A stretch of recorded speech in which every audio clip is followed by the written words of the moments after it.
The sound came first, a roar that didn't belong. Then the windows rattled so hard, coffee cups vibrated off desks and ceiling tiles cracked loose.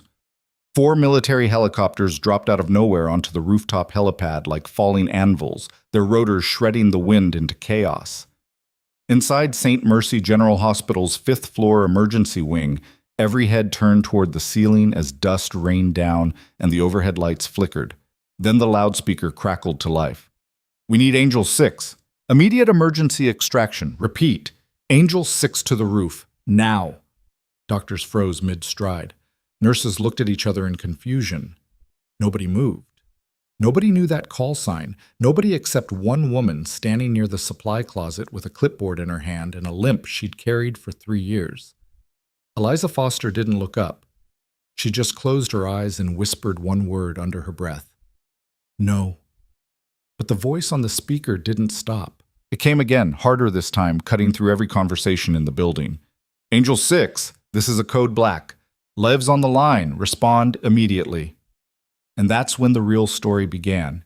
If you want to see how a woman they called useless became the only one who could stop a disaster in the sky, stay with me until the end. Drop a comment with the city you're watching from. I want to see how far this story can travel. Eliza Foster had been invisible for so long she'd almost started to believe it herself. 3 years ago, she'd walked into St. Mercy General with a cane, a resume full of redacted lines, and a limp that made the HR director wince during the interview. They hired her anyway, not because they saw potential, but because the ER was desperate and she had a nursing license that still worked. Nobody asked why a 42-year-old woman with her credentials was applying for a floor position. Nobody cared. She didn't tell them. She didn't tell anyone. So she became what they expected, the quiet nurse who restocked bandages, ran triage intake, and stayed out of the way when things got serious. She worked the night shifts nobody wanted, covered the holidays, took the extra patients. She never complained. She never pushed back. And after a while, people stopped seeing her at all. Dr. Miles Garrett saw her, though. He saw her every time he needed someone to blame. "Foster, where the hell are the IV bags?" She was already holding them. She'd anticipated the need 10 minutes ago and prepped them while he was yelling at a resident. She handed them over without a word. Garrett didn't say thank you. He never did. He just snatched them and turned back to his patient, muttering something about incompetence under his breath.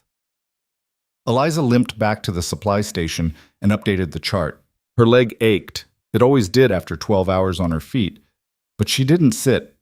Sitting meant someone would notice her, and being noticed meant being given tasks that didn't matter.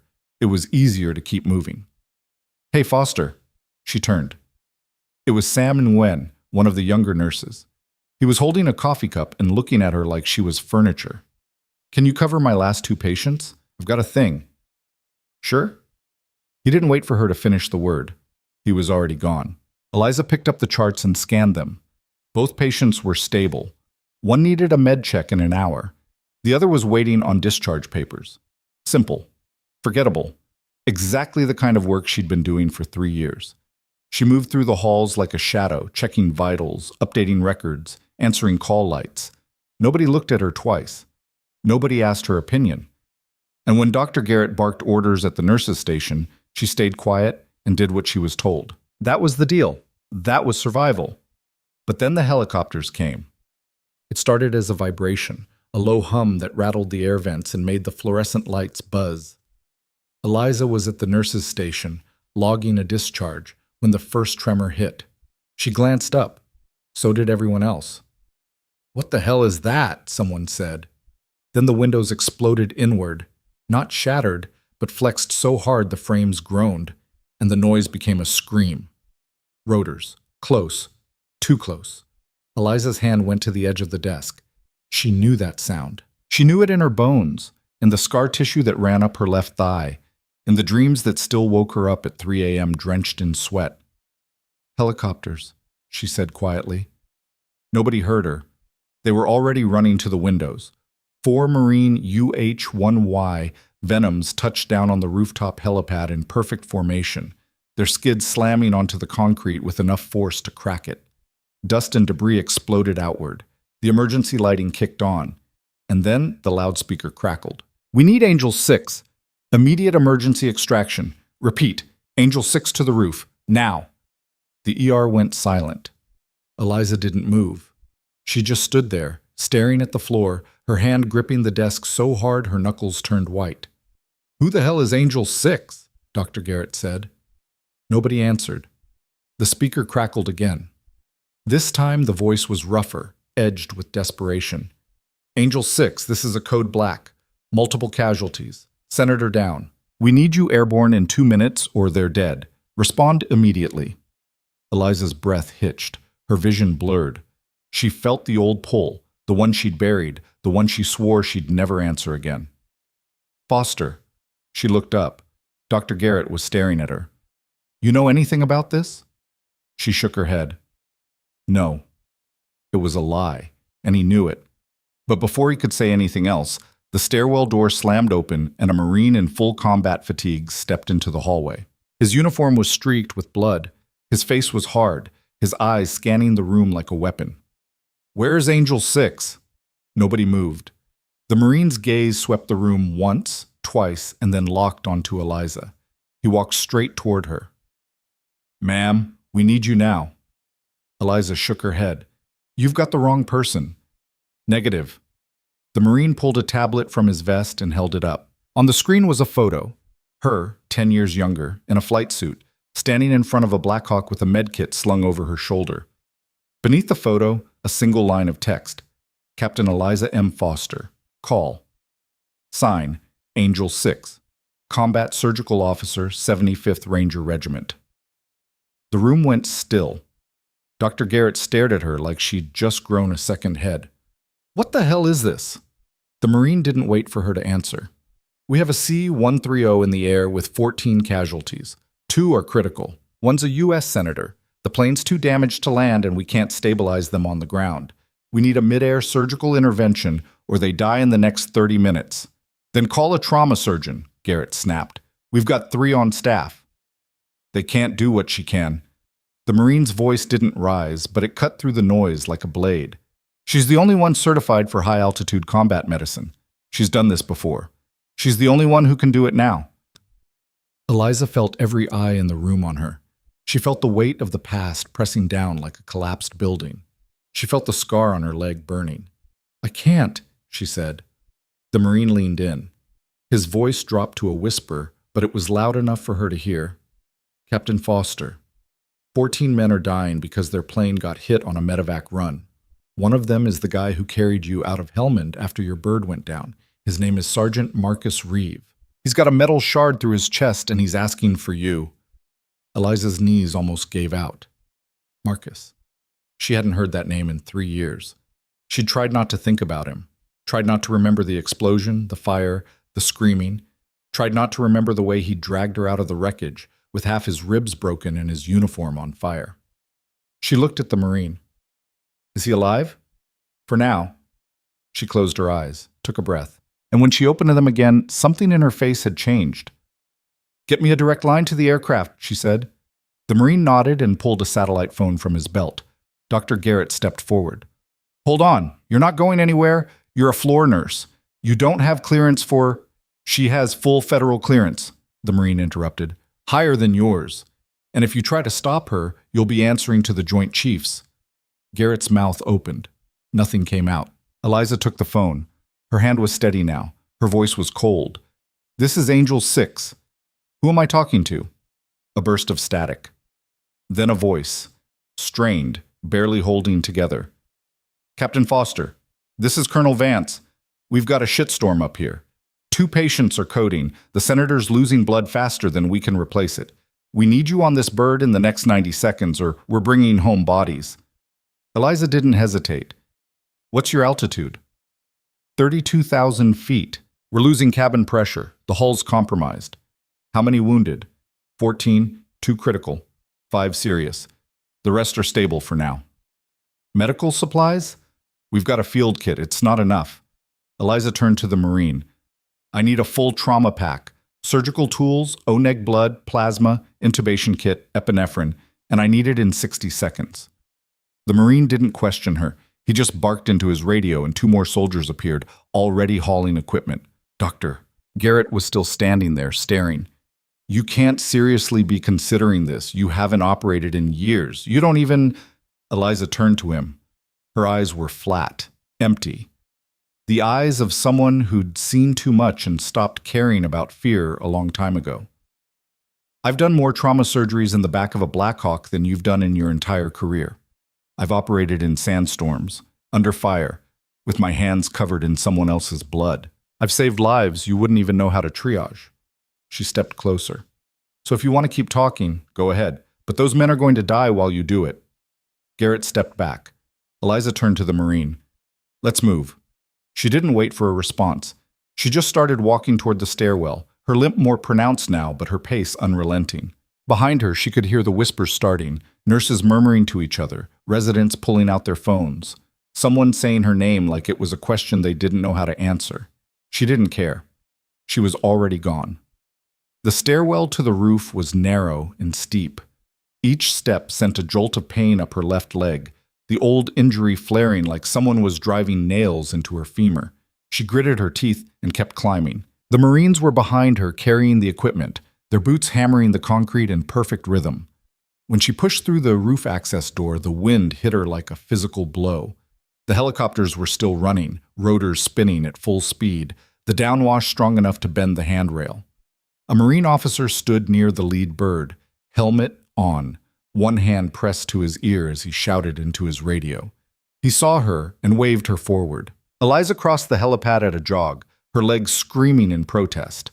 The loadmaster grabbed her arm and hauled her into the helicopter's open bay. The interior was stripped down. No seats, just webbing and cargo straps and the smell of aviation fuel. The pilot didn't look back. He just lifted off the second she was inside.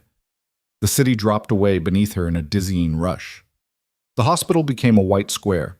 The streets became lines. The ocean appeared on the horizon, a sheet of gray steel stretching to infinity. Eliza pulled on a headset. The pilot's voice crackled through, calm and clipped. We're rendezvousing with the C-130 in 8 minutes. They're holding at Angels 32. You'll have to board midair. I've done it before. Not in 3 years. Eliza didn't answer. She just opened the trauma pack and started laying out the tools. Scalpel, clamps, suction, intubation tube, plasma lines. Her hands moved on autopilot, muscle memory taking over like she'd never stopped. The Marine sitting across from her was watching. He was young, maybe 25, with a face that hadn't seen enough yet to harden all the way. His name tape said Lucas. Ma'am, he said, is it true you operated on 18 guys in one night during Helmand? Eliza didn't look up. 21. Did they all make it? She paused, then she met his eyes. 19 did. Lucas nodded slowly. That's still a hell of a record. Eliza went back to her equipment. She didn't tell him about the 2 who didn't make it. She didn't tell him that she still saw their faces every night. One kid from Alabama who bled out before she could get a line in, another from Oregon who coded on the table while she was wrist deep in his chest cavity trying to clamp a torn artery. She didn't tell him that she'd quit because she couldn't handle losing one more. The helicopter shuddered. The pilot's voice came through again. We've got visual on the C-130. They're venting fuel, hull breach on the port side. This is going to be tight. Eliza looked out the window. There it was, a massive cargo plane limping through the sky like a wounded animal, one engine trailing black smoke, the fuselage scorched and pitted with shrapnel damage. It looked like it had flown through hell and barely made it out. It had. The side door of the helicopter slid open. Wind screamed inside, so loud it drowned out the rotors. The loadmaster clipped a safety line to Eliza's harness and leaned in close, shouting over the noise. We're matching speed in 30 seconds. You'll have about 10 seconds to cross. Do not hesitate. Do not look down. Just jump and we'll catch you. Eliza nodded. Her heart was pounding so hard she could feel it in her throat, but her hands were steady. The helicopter pulled alongside the C-130, close enough that she could see the rivets on the fuselage. The cargo ramp was down, a black mouth yawning open in the side of the plane. She could see figures inside, bloodied uniforms, frantic movement. Go, go, go! Eliza jumped. For one horrible second, she was suspended in the air between 2 moving aircraft, 30,000 feet above the ocean, the wind trying to rip her apart. She could see the water far below. a flat expanse that looked close enough to touch and impossibly far away at the same time. Then hands grabbed her, yanked her forward, slammed her onto the deck. She rolled to her feet, ripped off the harness, and looked around. Blood. Everywhere. The interior of the C-130 looked like a slaughterhouse. Bodies were strapped to stretchers along the walls.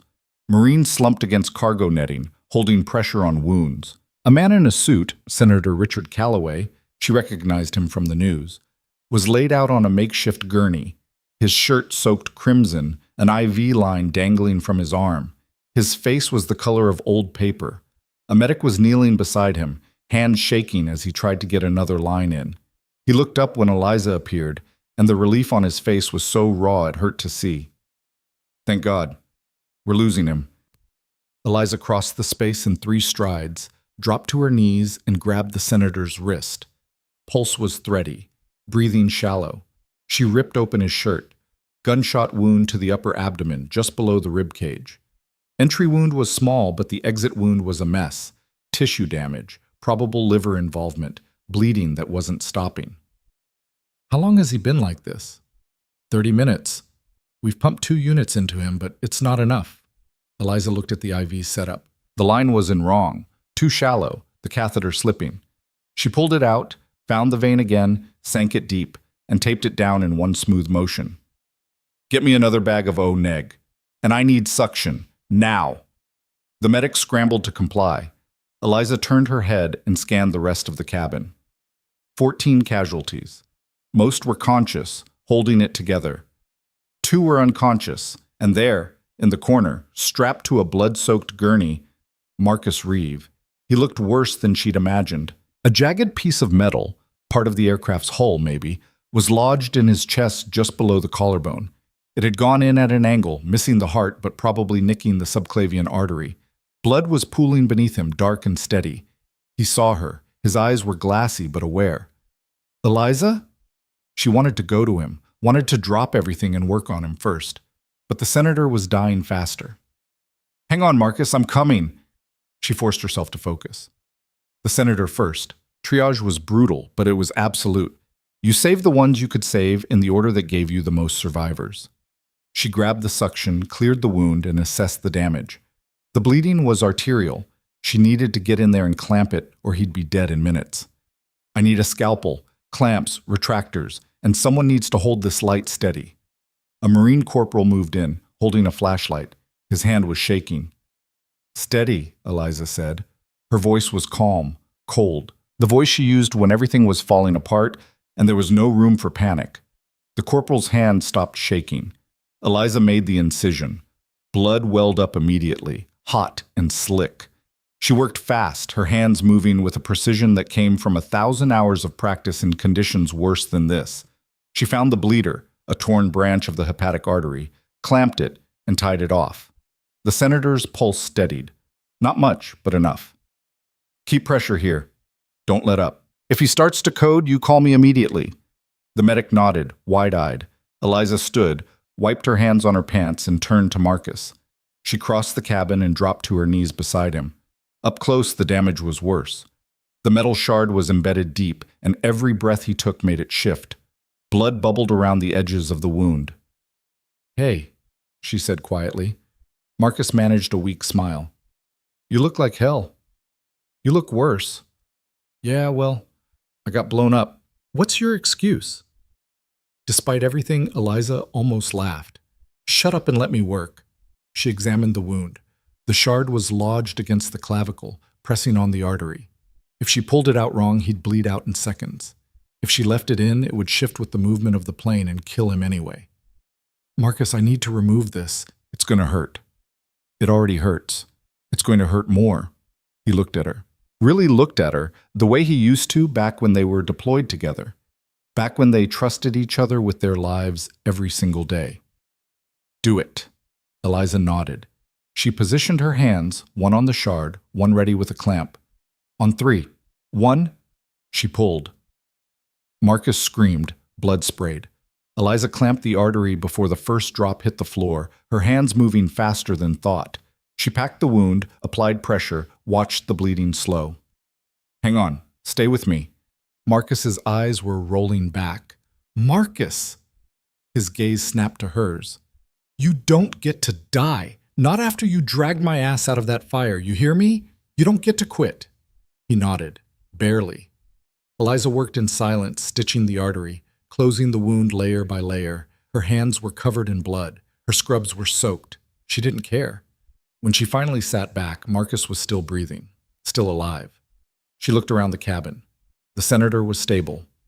Marcus was stable. The other casualties were holding. For the first time in 3 years, Eliza felt something she'd thought was gone forever. She felt like herself. The C-130 descended through the clouds like a dying bird, engines coughing, the whole frame shuddering with every gust of wind. Eliza stayed on her knees beside Marcus, one hand on his shoulder, monitoring his vitals. The senator was still unconscious but breathing steadily. The medic had taken over, following her instructions to the letter. Colonel Vance appeared from the cockpit, moving carefully through the cabin. He was a big man, solid, with gray at his temples and scars on his hands that said he'd been in the field long before he made officer. Captain Foster, she looked up. We're landing in 5 minutes. There's a full trauma team waiting on the ground. You saved 14 lives today. Eliza shook her head. They're not out of it yet. They will be, because of you. She didn't answer. She just went back to checking Marcus's pulse. Vance crouched beside her. I read your file. I know what happened in Helmand. I know why you left. Eliza's jaw tightened. Then you know I don't want to talk about it. Fair enough. But I also know you just did something nobody else could have done. And I think you need to hear that. She met his eyes. What I need is for these men to live. They will. And when they do, it's because you didn't walk away when it mattered. The plane touched down hard, the landing gear slamming into the runway with enough force to rattle Eliza's teeth. The engine screamed as the pilot reverse thrust, slowing the massive aircraft. Outside, she could see emergency vehicles racing alongside, lights flashing. The ramp dropped. Medics swarmed in, moving with practiced efficiency. They loaded the senator first, then Marcus, then the others. Eliza stood back and watched, her hands still stained red. One of the medics, a woman with short dark hair and captain's bars, stopped beside her. You're Angel 6? Eliza nodded. I trained under you, Fort Bragg, 2015. You taught me how to do a thoracotomy in under 2 minutes. Eliza looked at her more closely. The face was familiar, but she couldn't place the name. You told me that if I froze, people died. And if I didn't freeze, I'd save lives that nobody else could save. The woman's voice was steady, but her eyes were bright. You were right. She turned and followed the stretchers out. Eliza stood there in the empty cargo bay, blood drying on her hands, the wind from the open ramp blowing cold against her skin. She'd saved them. All of them. And she'd done it without freezing. The return flight to St. Mercy General was quiet. Eliza sat in the helicopter with her eyes closed, too tired to think. Lucas sat across from her, cleaning his rifle, glancing at her every few minutes like he wanted to say something but didn't know how. Finally, he spoke. Ma'am, can I ask you something? Eliza opened her eyes. Go ahead. Why'd you quit? If you were that good, why'd you walk away? Eliza was quiet for a long time. The helicopter thrummed around her, the rotors beating a steady rhythm. Because I wasn't good enough, she said finally. I saved 19. I lost 2, and I couldn't live with that anymore. Lucas frowned. But you saved 19. Doesn't matter. The 2 I lost mattered just as much. So what changed today? Eliza looked out the window at the city lights below. I don't know. Maybe nothing. Maybe I'm going to regret this tomorrow. Or maybe, Lucas said quietly, you're exactly where you're supposed to be. Eliza didn't answer, but something in her chest loosened just a little. The helicopter touched down on the hospital roof just after midnight. Eliza climbed out, her leg throbbing, her body aching in places she'd forgotten existed. The Marine saluted her as she walked past. She didn't salute back. She wasn't active duty anymore, but she nodded. When she stepped into the stairwell, the door closing behind her and cutting off the rotor noise, the silence was deafening. She descended slowly, each step careful. Her leg was barely holding her up. When she reached the 5th floor and pushed through into the ER, she expected it to be empty. It was after midnight. The chaos should have died down. Instead, the entire staff was waiting. Nurses, residents, attendings, even Dr. Garrett. They were all staring at her. Nobody spoke. Eliza stopped in the middle of the hallway, suddenly aware of how she looked, covered in blood, her scrubs torn, her hair matted with sweat. Dr. Garrett stepped forward. His face was unreadable. "Foster, I know," she said. "I'm sorry, I should have told you. You saved 14 people today." She blinked. "What?" "I got a call from the Pentagon 20 minutes ago. They wanted to make sure we knew what you did. They wanted to make sure we understood who you are." Eliza didn't know what to say. Garrett's expression softened just slightly. "I spent 10 years thinking I knew everything about trauma medicine. Turns out I didn't know a damn thing." He held out his hand. Eliza stared at it. Then, slowly, she reached out and shook it. The staff started clapping. It started small, just a few people, but it spread, growing louder, echoing through the hallway.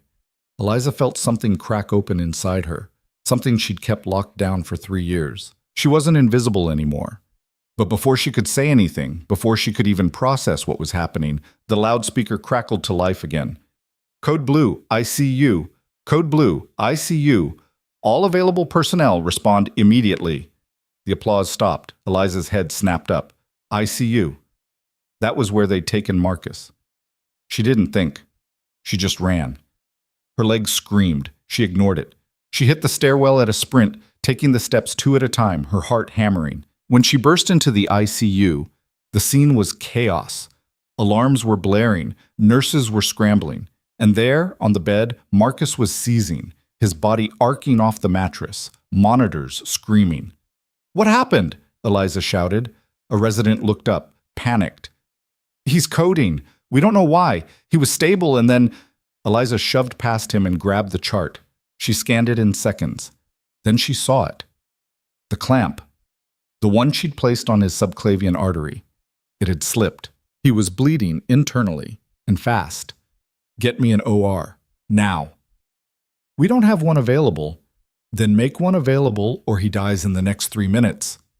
Someone ran. Eliza climbed onto the bed, straddling Marcus, and started compressions. His ribs flexed under her hands. Blood was leaking from the wound site, soaking the bandages. "Come on, Marcus, don't you dare." The monitors flatlined. "Charging to 200, clear." She hit him with the paddles. His body jerked. Nothing. Again, 300. "Clear!" Shock, jerk, still nothing. Eliza looked at the monitor, looked at Marcus's face, saw the kid from Alabama, saw the kid from Oregon, saw everyone she'd ever lost, and something inside her snapped. "No," she said. Her voice was low, deadly. "Not him, not today." She grabbed a scalpel from the crash cart, ripped open his gown, and made an incision right there in the ICU bed. Blood poured out. She reached in, found the artery, and clamped it with her bare hands. "Somebody get me sutures!" A nurse handed them over, eyes wide. Eliza stitched the artery closed, her hands moving with mechanical precision, shutting out everything else. The alarms, the voices, the fear. She tied off the last stitch, pulled her hands out, watched the monitor. 1 second, 2. Then, a blip, a heartbeat. Marcus gasped. His eyes flew open. Eliza sagged forward, her forehead resting against his chest, her hands still covered in his blood. "You're okay," she whispered. "You're okay." Marcus's hand came up, shaking, and rested on the back of her head. "Told you," he rasped. "You're the best." Eliza laughed. It came out broken, half a sob. She pulled back, wiping her eyes, and looked around. The entire ICU staff was staring at her like she'd just performed a miracle. Maybe she had. Dr. Garrett was standing in the doorway. He didn't say anything. He just nodded. Eliza climbed off the bed. Her hands were shaking now, the adrenaline finally crashing. A nurse guided her to a chair. Someone handed her a towel. She wiped the blood off mechanically, staring at nothing. Marcus was stable, the senator was stable, everyone was alive. She'd done it, and she hadn't frozen.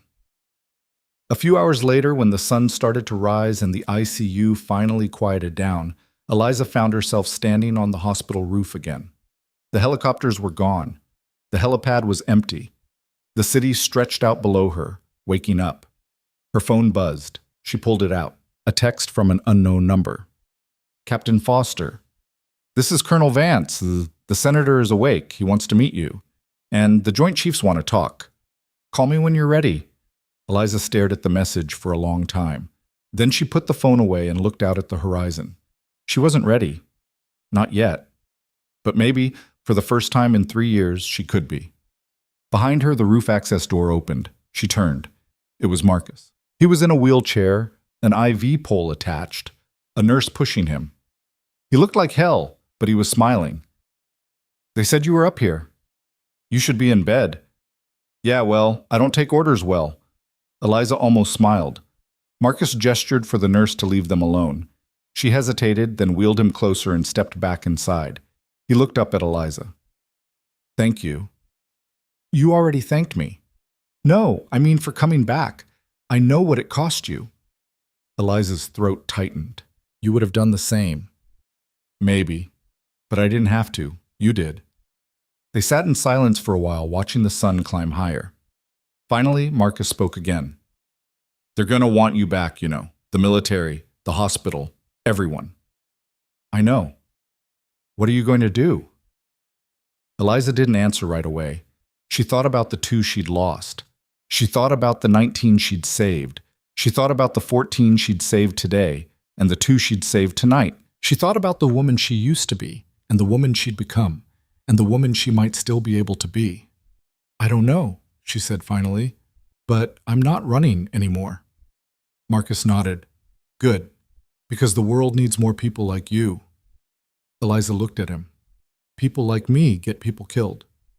People like you save lives nobody else can save. There's a difference. She wanted to argue, wanted to list all the reasons he was wrong, but she was too tired. So she just stood there watching the sunrise and let herself believe just for a moment that maybe he was right. The moment didn't last. 20 minutes later, Eliza was back in the ER, fielding questions from hospital administration while trying to ignore the way her leg felt like it was being crushed in a vice.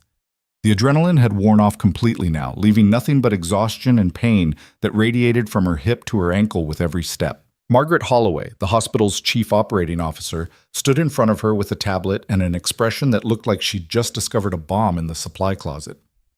You're telling me, Holloway said slowly, that you've been working here for 3 years with a military background we knew nothing about? I disclosed everything required on my application, Eliza said. Her voice was flat. She was too tired for this conversation. You listed yourself as a nurse, not a combat surgeon. I am a nurse. That's what you hired me for. Captain Foster, I'm not a captain anymore. I'm a floor nurse. That's all I've been for 3 years. Holloway's jaw tightened. The Pentagon called me directly. Do you understand what that means? They don't call hospital administrators, ever. And they certainly don't call to commend staff members unless something extraordinary happened. Eliza didn't respond. She just wanted to sit down. Her leg was shaking. Holloway noticed. Her expression softened slightly. Sit, please. Eliza lowered herself into a chair, biting back a groan as her leg bent. Holloway pulled up a chair across from her. I'm not trying to interrogate you, Holloway said, but we need to understand what we're dealing with. The media is already picking up the story. A military plane makes an emergency landing, a U.S. senator survives a gunshot wound, and the surgeon who saved him is a hospital nurse nobody's ever heard of. This is going to be everywhere by morning. I didn't ask for that. I know, but it's happening anyway. Holloway leaned forward. The board wants to meet with you. They want to offer you a position in trauma leadership. Dr. Garrett is already drafting a proposal to expand our surgical capacity with you heading the program. Eliza's stomach turned. I don't want that. Why not? Because I'm not qualified. Holloway stared at her. You just performed surgery on a moving aircraft at 30,000 feet. You saved 14 people. How are you not qualified? Because I walked away for a reason. Eliza's voice was harder now. I left because I couldn't handle it anymore, and one good day doesn't change that. One good day? Holloway's eyebrows rose. Captain, sorry, Ms. Foster. You didn't just have a good day. You did something nobody else in this hospital could have done. You proved that you're capable of handling the kind of pressure that would break most people. Or I got lucky. Luck doesn't place a clamp on a subclavian artery in a depressurized aircraft. Luck doesn't perform an emergency thoracotomy in an ICU bed. That was skill, and we need that skill here. Eliza stood up. Her leg almost buckled, but she locked her knee and forced herself upright. I appreciate the offer, but I'm not interested. She walked out before Holloway could respond. The hallway was quieter now. The early morning shift was just starting to trickle in, and the night crew looked ready to collapse. Eliza headed for the locker room, moving as quickly as her leg would allow. She needed to change, needed to get out of these blood-soaked scrubs, needed to go home and sleep for about 3 days straight. But when she pushed open the locker room door, she found Sam Nguyen standing there, scrolling through his phone. He looked up when she entered. Holy shit, you're all over Twitter. Eliza ignored him and went to her locker. I'm serious, Sam said. There's like a dozen videos already. Someone filmed the helicopters landing on the roof. Another person got footage of you getting pulled into one of them. People are calling you a hero. People are idiots. Maybe, but they're not wrong. Sam pocketed his phone and looked at her. Really looked at her, like he was seeing her for the first time. Why didn't you ever say anything? About what? About who you were, what you did. Eliza pulled open her locker and started yanking out her street clothes. Because it doesn't matter. It obviously matters. You saved a senator. You saved a bunch of Marines. I did my job. That's it. Sam was quiet for a moment. Then he said, I dumped my patience on you yesterday. I didn't even ask if you were busy. I just assumed you'd handle it because that's what you always do. Eliza pulled off her scrub top and reached for a clean shirt. It's fine. It's not fine. I treated you like you were just there, like you didn't matter. Sam, I'm sorry. I should have seen it. I should have paid attention. Eliza turned to look at him. He looked genuinely uncomfortable, like he didn't know how to process what he was feeling. You didn't do anything wrong, she said quietly. I made myself invisible. That was my choice. Yeah, but why? Eliza didn't answer. She just pulled on her jeans, grabbed her bag, and limped toward the door.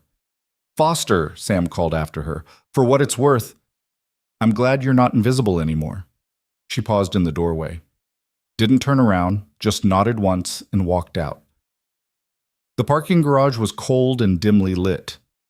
Eliza's car was on the 3rd level, parked in the same spot she'd been using for 3 years. She was halfway there when her phone buzzed. She pulled it out. Another message from Colonel Vance. Captain Foster, I know you're tired, but we need to talk. This isn't over. Eliza stared at the message. Then she typed back.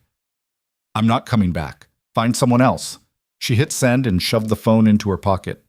Her car was a 15-year-old Honda with a dent in the passenger door and an engine that coughed every time she started it.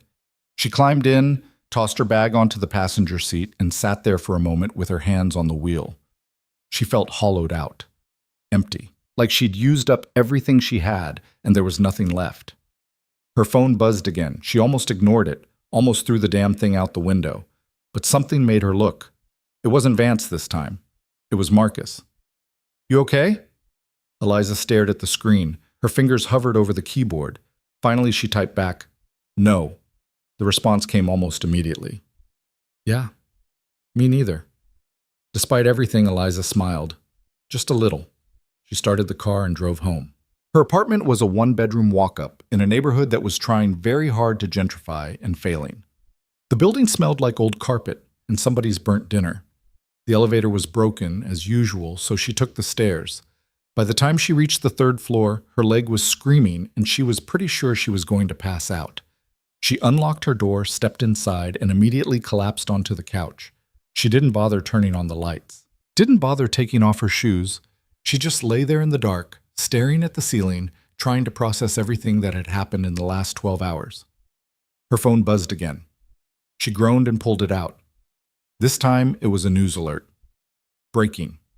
Military plane makes emergency landing after senator shot in overseas incident. Nurse hailed as hero after performing mid-air surgery. Below the headline was a photo. Grainy, taken from a distance, but unmistakably her. Climbing into the helicopter on the hospital roof, her face set, her scrubs already stained with blood. Eliza turned off her phone and threw it across the room. She didn't sleep. She tried. She lay on the couch for 2 hours, eyes closed, willing her brain to shut down. But every time she started to drift off, she saw Marcus's face, saw the senator's blood, saw the kid from Alabama who'd bled out in her arms 10 years ago. Finally, she gave up. She got up, limped into the bathroom, and stood under the shower until the water ran cold. When she got out, she caught a glimpse of herself in the mirror. She looked like a stranger, hollow-eyed, bruised, older than she remembered. She got dressed in clean clothes, made a pot of coffee she didn't drink, and sat at her kitchen table as the sun came up. Her phone was still on the floor where she'd thrown it. She picked it up and turned it back on. 73 notifications. Texts from numbers she didn't recognize. Emails from reporters. Voicemails from hospital staff. And one message from a name she hadn't seen in years. Dr. Lillian Torres. Eliza's hand tightened on the phone. Torres had been her mentor, her commanding officer. The woman who'd trained her, promoted her, and then tried to stop her from quitting after Helmand. The message was short. I saw the news. Call me. Eliza set the phone down and stared at it like it might explode. She didn't want to call Torres, didn't want to hear the questions, the disappointment, the inevitable lecture about wasted potential. But she also knew Torres wouldn't stop until she got an answer. Eliza picked up the phone and dialed. Torres answered on the first ring. Eliza? Ma'am? Don't ma'am me. You know I hate that. Torres's voice was exactly the same, sharp, clipped, no nonsense. What the hell happened? You saw the news. I saw a headline. I want to hear it from you. Eliza sighed. They needed a surgeon. I was the only one available. Bullshit. You were the only one capable. There's a difference. Maybe. Not maybe. Definitely. Torres paused. How are you holding up? I'm fine. Also bullshit, but I'll let it slide for now. Another pause. The Joint Chiefs are going to want to meet with you. Vance already told me. And? And I'm not going. Torres laughed. It was a dry, humorless sound. You think you have a choice? I'm a civilian. They can't make me do anything. No. But they can make your life very difficult if you don't play ball. And trust me, Eliza, they will. Eliza leaned back in her chair and closed her eyes. What do they want? What do you think? They want you back. The military is hemorrhaging experienced combat surgeons. You're one of the best they ever had, and you walked away. Now you've reminded everyone what you're capable of, and they're not going to let you disappear again. I don't care what they want. I know. But you should care about what happens if you say no. Torres's voice softened slightly. Look, I'm not telling you what to do, but I am telling you that this isn't going away. You're in the spotlight now whether you like it or not, and you need to decide how you're going to handle it. Eliza opened her eyes. What would you do? Torres was quiet for a long moment. Then she said, I'd stop running. The line went dead. Eliza set the phone down and sat there in the silence. Stop running. Easy to say, harder to do. But before she could think about it any further, someone knocked on her door. She wasn't expecting anyone. She didn't get visitors. She got up and limped to the door, peered through the peephole. A man in a suit stood in the hallway, mid-50s, clean-cut, with the kind of posture that screamed military even in civilian clothes. Eliza unlocked the door and opened it a crack. Can I help you? The man held up a badge. Ms. Foster, I'm Agent Kellerman, DOD. I need to speak with you about yesterday's incident. I already talked to the Marines. I understand, but there are some additional questions that need to be addressed. I'm off the clock. Kellerman smiled. It didn't reach his eyes. This will only take a few minutes. Eliza considered slamming the door in his face, but she was too tired to fight. She opened the door and stepped back. Make it quick. Kellerman walked in and glanced around her apartment like he was cataloging everything. You live alone? That's not relevant. Just trying to get a sense of your situation. He turned to face her. Ms. Foster, the Department of Defense is very interested in your actions yesterday. You demonstrated a level of skill and composure under pressure that is extremely rare. We'd like to discuss the possibility of bringing you back into active service. Not interested. You haven't heard the offer yet. I don't need to. The answer is no. Kellerman's expression didn't change. With all due respect, you don't understand what you're turning down. I understand perfectly. You want me to go back to doing the thing that nearly destroyed me. The answer is no. What if I told you that Senator Calloway specifically requested to meet with you, that he wants to personally thank the woman who saved his life? Eliza's stomach tightened. I don't need his thanks. Maybe not, but he's prepared to offer you something in return, a position, resources, the ability to make a real difference. I'm not interested in politics. This isn't about politics. This is about saving lives. Kellerman stepped closer. We're facing a crisis, Ms. Foster. Our military medical capacity is stretched to the breaking point. We need people like you, people who can operate in impossible conditions and bring everyone home alive. Find someone else. There is no one else. You know that. Kellerman's voice hardened. You walked away 3 years ago because you lost 2 patients, but you saved 19. Yesterday, you saved 14 more. How many more people have to die because you're too afraid to do your job? Eliza felt something snap inside her. She stepped forward, closing the distance between them, her voice dropping to a whisper. Get out of my apartment, now. Kellerman held her gaze for a moment. Then he reached into his pocket and pulled out a card. When you change your mind, and you will, call this number. He set the card on the table and walked out. Eliza stood there, shaking, her hands clenched into fists. She wanted to scream, wanted to throw something, wanted to disappear. Instead, she picked up the card and read it. Agent Dale Kellerman, Department of Defense, Special Medical Operations Division. Below that, a phone number. Eliza tore the card in half and threw it in the trash. She went back to work the next day. She didn't want to. Every part of her was screaming to call in sick, to stay home, to avoid the inevitable circus that was waiting for her. But she couldn't afford to lose the shifts, and hiding would only make it worse. So she showed up at 6 a.m. She limped through the employee entrance and tried to ignore the stares. It didn't work. Everyone was looking at her. Nurses whispered as she passed. Residents stopped mid-conversation to watch her walk by. Even the patients seemed to recognize her. One elderly man in the waiting room actually stood up and started clapping. Eliza kept her head down and headed straight for the nurse's station. Dr. Garrett was already there, talking to one of the attendings. He saw her and broke off mid-sentence. Foster, my office, now. Eliza followed him down the hallway to a small office crammed with medical journals and half-empty coffee cups. Garrett closed the door behind them and gestured for her to sit. She stayed standing. Garrett sighed. I'm not going to bite. What do you want? I want to apologize. That caught her off guard. She blinked. What? I've spent the last 3 years treating you like you were incompetent. And I was wrong. Garrett rubbed his face. He looked like he hadn't slept. I should have asked more questions, should have paid attention, should have realized that someone with your background wasn't just drifting through shifts for fun. Eliza didn't know what to say. I talked to the board, Garrett continued. They want to offer you a leadership position, trauma director. You'd oversee the entire department, rebuild our protocols, train the staff. We'd give you full autonomy. I already told Holloway no.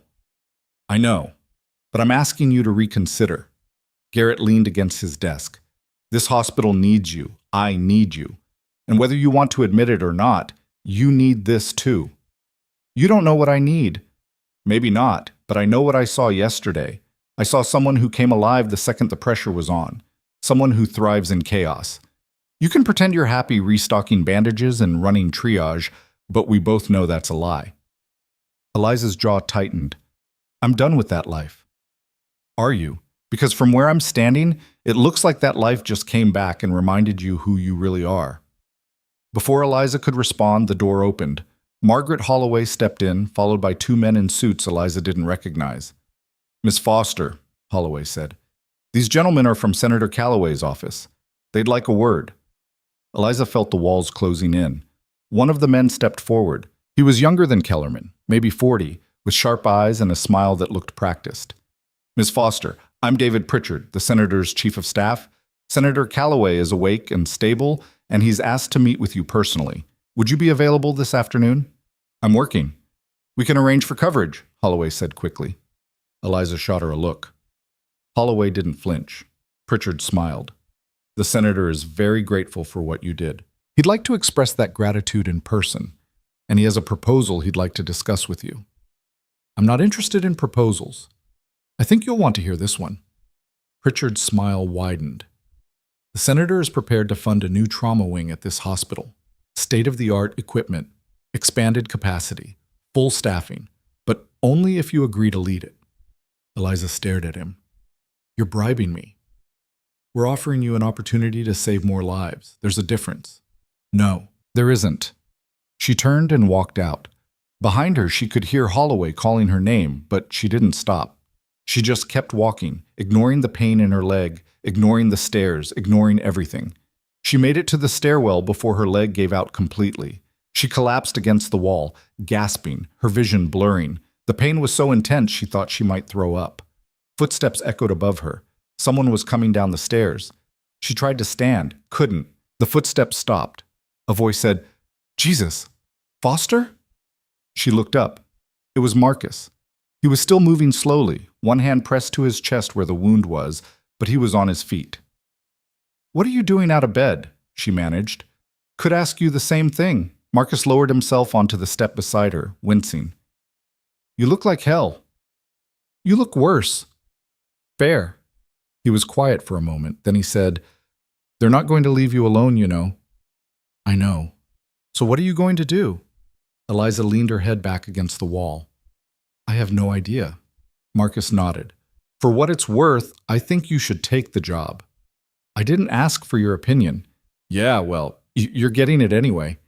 He shifted, trying to find a comfortable position. "You saved my life. You saved a bunch of other lives. And you're going to save a lot more if you stop fighting this. You don't understand. I understand that you're terrified. I get it. I've been there. But running doesn't make the fear go away. It just makes you smaller." Eliza turned to look at him. "When did you get so wise?" "I've had a lot of time to think while bleeding out." Marcus stood up slowly, offering her his hand. "Come on, let's get you checked out." She took his hand and let him pull her to her feet. They made it back to the ER together, moving like two broken people holding each other up. Which, Eliza supposed, was exactly what they were. The rest of the day passed in a blur. Eliza worked her shift mechanically, avoiding conversation, keeping her head down. But everywhere she went, she could feel the weight of expectation pressing down on her. By the time her shift ended, she was ready to collapse. She was heading for the exit when her phone buzzed. Another message. This time from a number she didn't recognize. "Ms. Foster, this is Senator Calloway. I understand you're reluctant to meet with me, but I'm asking you to reconsider. What you did saved my life and the lives of 14 other people. The least I can do is say thank you in person. Please, one conversation. That's all I'm asking." Eliza stared at the message. She didn't want to go, didn't want to hear his gratitude or his proposals, or his plans for her future. But something in the message, the plainness of it, the lack of manipulation, made her hesitate. Before she could talk herself out of it, she typed back, "When?" The response came immediately. "Tonight, 8 p.m., room 412. Eliza checked the time. It was almost 7. She took a breath, let it out slowly. Then she headed for the elevator. Room 412 was in the ICU. When Eliza arrived, there were 2 Secret Service agents standing outside the door. They checked her ID, patted her down, and then stepped aside. She pushed open the door. Senator Calloway was sitting up in bed, looking pale but alert. He was older than she'd expected, mid-60s, with gray hair and lines around his eyes that spoke of too many late nights and hard decisions. He smiled when he saw her. "Ms. Foster, thank you for coming." Eliza stepped inside. The door closed behind her. "I'll keep this brief," Calloway said. "I know you've had a long day, but I wanted to tell you personally, what you did saved my life, and I don't take that lightly." "You're welcome." Calloway studied her for a moment. "You don't want to be here." "No." "I appreciate the honesty." He shifted in the bed, wincing slightly. "My staff tells me you've turned down every offer we've made, the hospital position, the military consultation, all of it. That's right?" "Can I ask why?" Eliza met his eyes. "Because I don't want to be used." Calloway nodded slowly. Fair. But what if I told you this isn't about using you? What if I told you it's about giving you the tools to do what you're clearly meant to do? I'm not meant to do anything. I disagree. I've read your file, Ms. Foster. I know what you did in Helmand. I know about the 19 lives you saved in one night. And I know about the 2 you lost. He paused. I also know that you quit because you couldn't handle losing them. But here's the thing. Those 2 deaths don't erase the 19 saves. They don't erase what you did yesterday. They don't erase who you are. Eliza's hands clenched. You don't know anything about me. Maybe not, but I know that people like you, people who can operate under impossible pressure and bring everyone home alive, are rare, and the world can't afford to lose them. The world will be fine without me. Will it? Calloway leaned forward.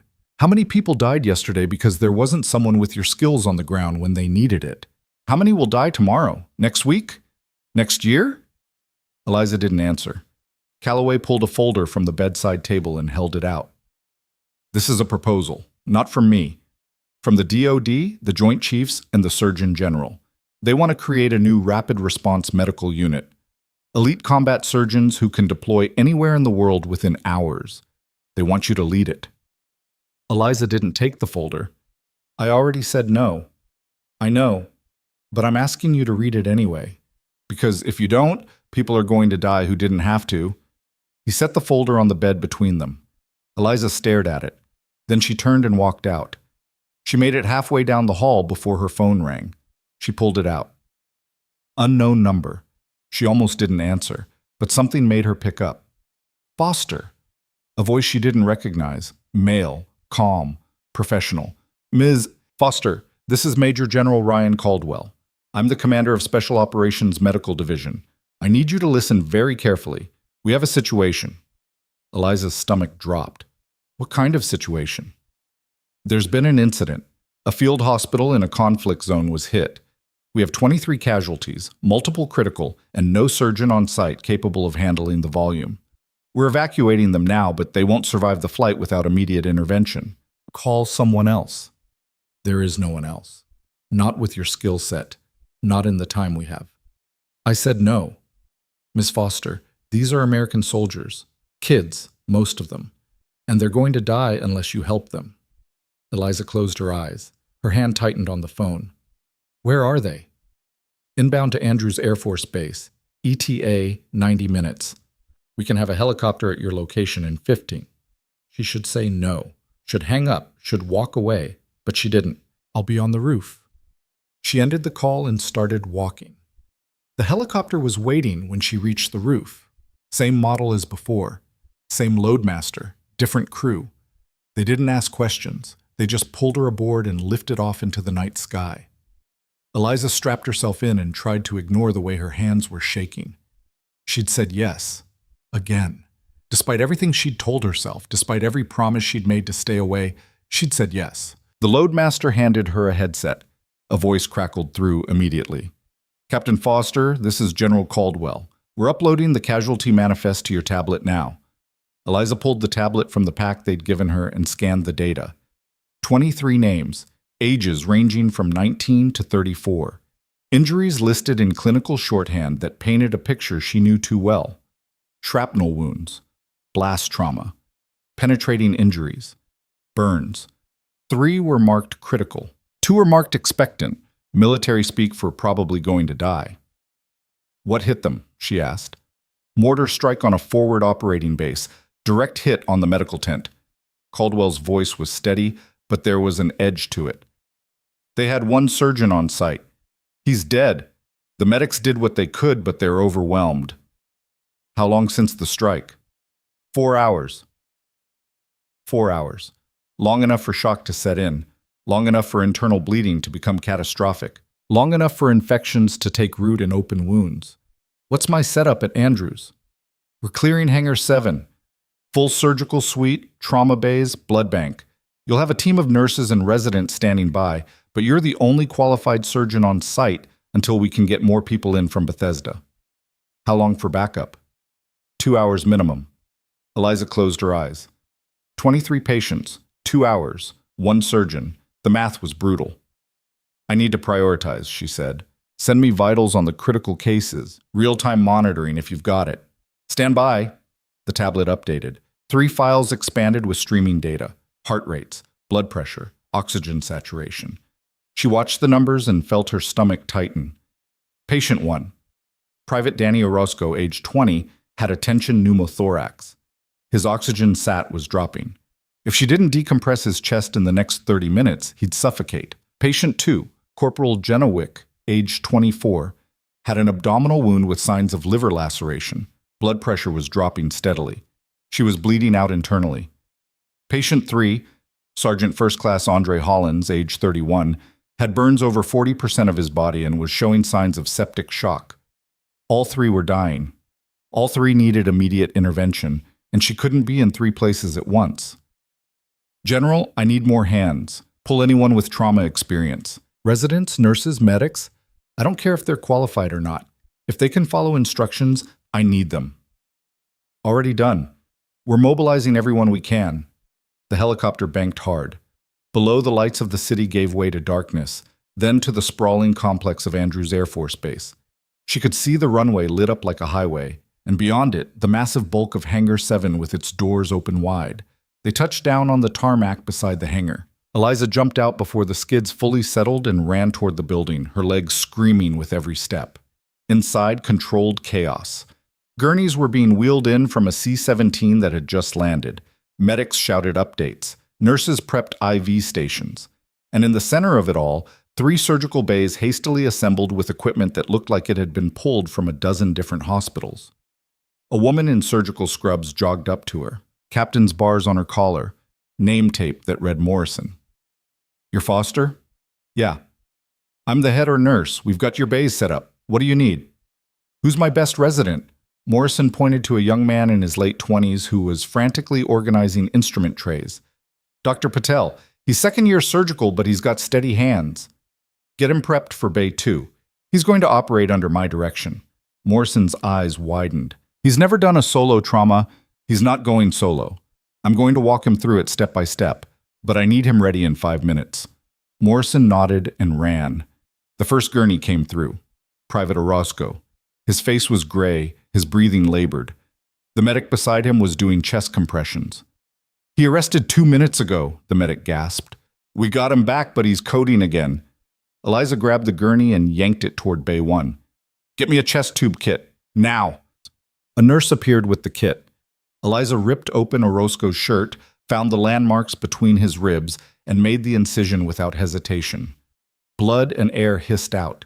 She shoved the tube in, connected it to suction, and watched the monitor. His oxygen sat started climbing. His heart rate steadied. Bag him.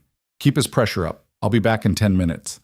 She didn't wait for confirmation. She just moved to the next bay. Corporal Wick was already on the table, 2 nurses cutting away her uniform. The abdominal wound was worse than the file had indicated, a ragged tear that ran from her navel to her rib cage, blood pooling beneath her. Pressure's dropping, one of the nurses said. 80/40. Start a transfusion. O-neg, wide open. Get me a laparotomy kit. Eliza scrubbed fast, pulled on gloves, and opened Wick up. Blood welled out immediately, obscuring the field. She packed it with gauze, used suction to clear the area, and found the source, a torn hepatic vein. Clamp! The nurse handed it over. Eliza clamped the vein, tied it off, and checked for other bleeders. There were 2 more. She worked methodically, tying off vessels, packing wounds, stabilizing what she could. Wick's pressure started to climb. Not much, but enough. Keep her on pressors. Monitor her every 2 minutes. If she drops below 70 systolic, you call me immediately.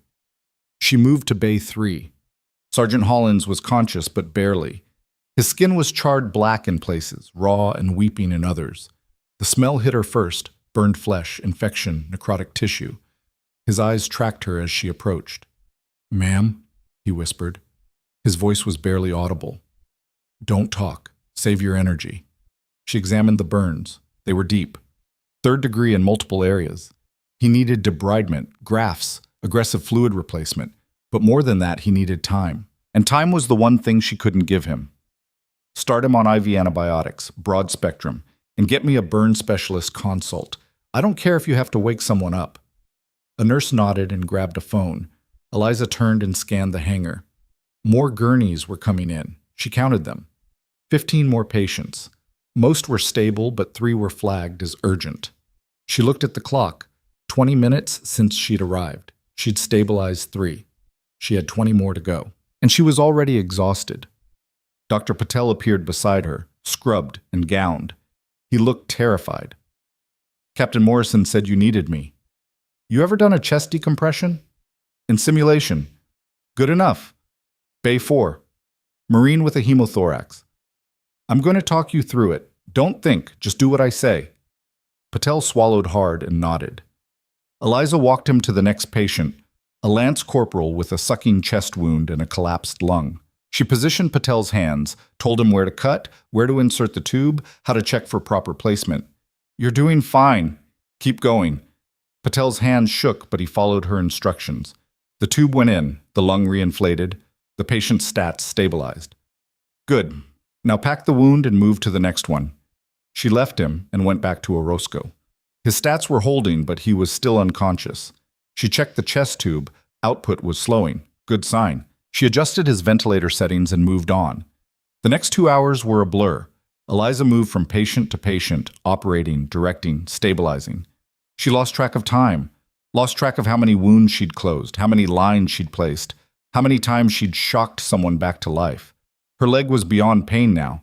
It had gone numb, which was almost worse because she couldn't tell if it was about to give out. She was working on patient 14, a specialist with a compound fracture and vascular damage, when Morrison appeared beside her. We've got a problem. Eliza didn't look up. What kind of problem? Patient 7. He's crashing. Pressure's in the toilet and we can't find the bleed. Eliza's hands stilled. Patient 7. She'd triaged him as stable 30 minutes ago. Minor shrapnel wounds, no obvious internal damage. She'd been wrong. Get him to Bay 1. I'm coming. She finished tying off the vessel she was working on, stripped off her gloves, and ran. Patient 7, Private First Class Mateo Rivera, was on the table, his abdomen distended, his skin pale and clammy. A resident was doing compressions. How long has he been down? 3 minutes. Eliza grabbed a scalpel and opened him without bothering to prep. Blood poured out.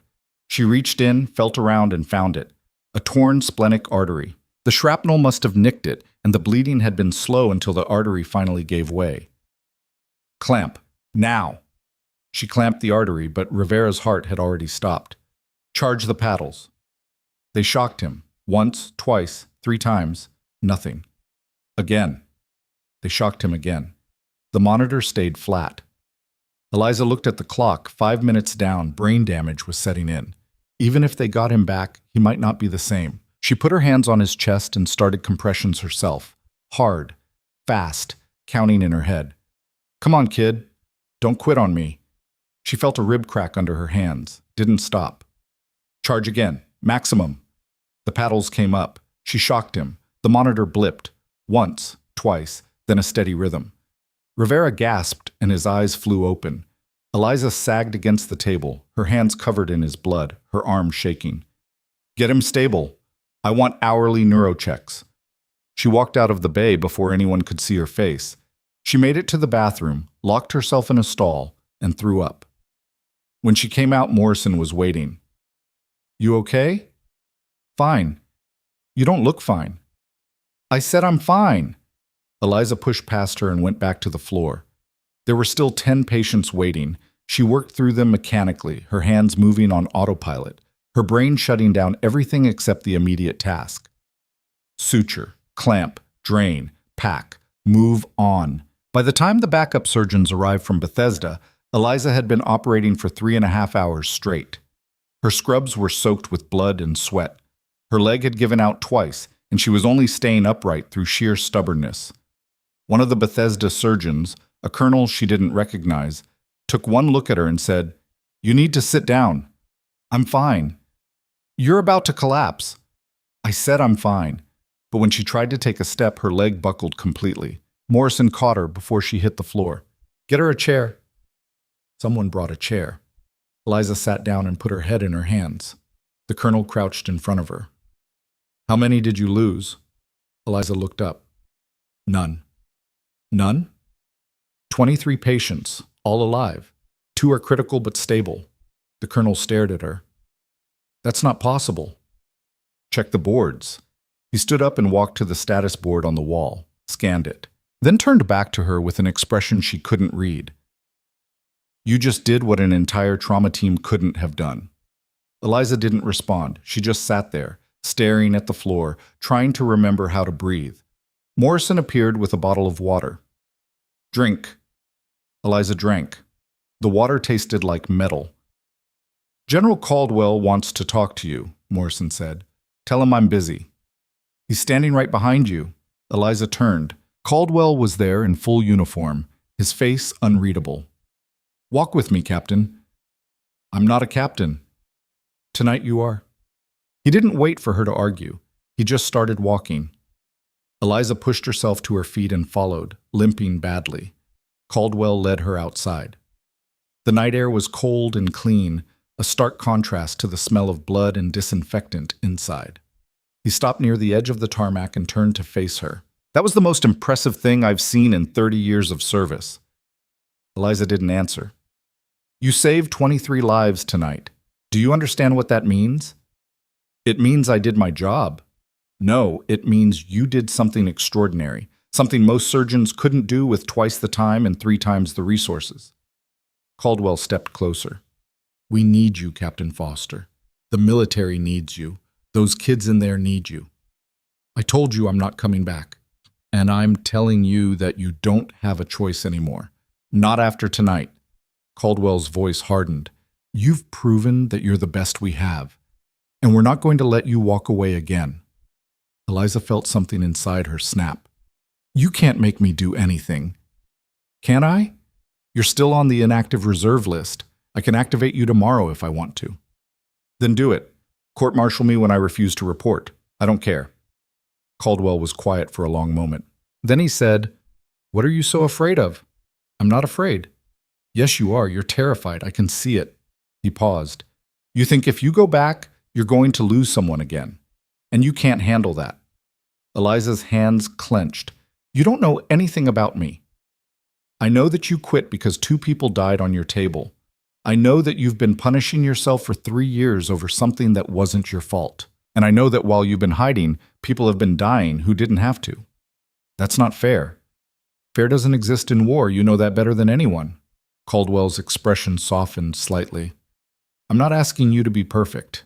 I'm asking you to be what you already are. The best combat surgeon this country has. And if that means you lose someone along the way, then you lose them. But at least you tried. Eliza turned away.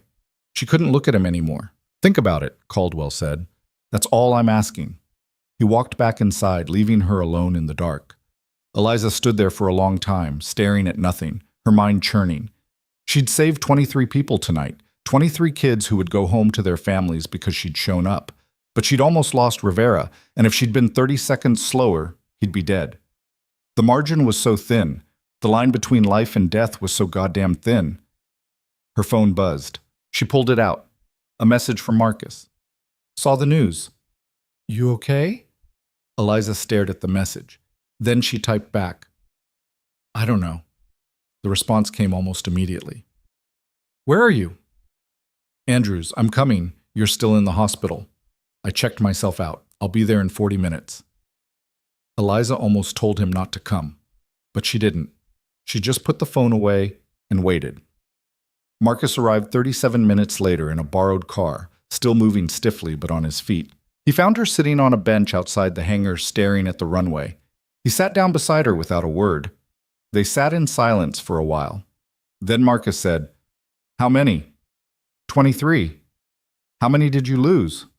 None. Marcus let out a low whistle. Hell of a night. Yeah.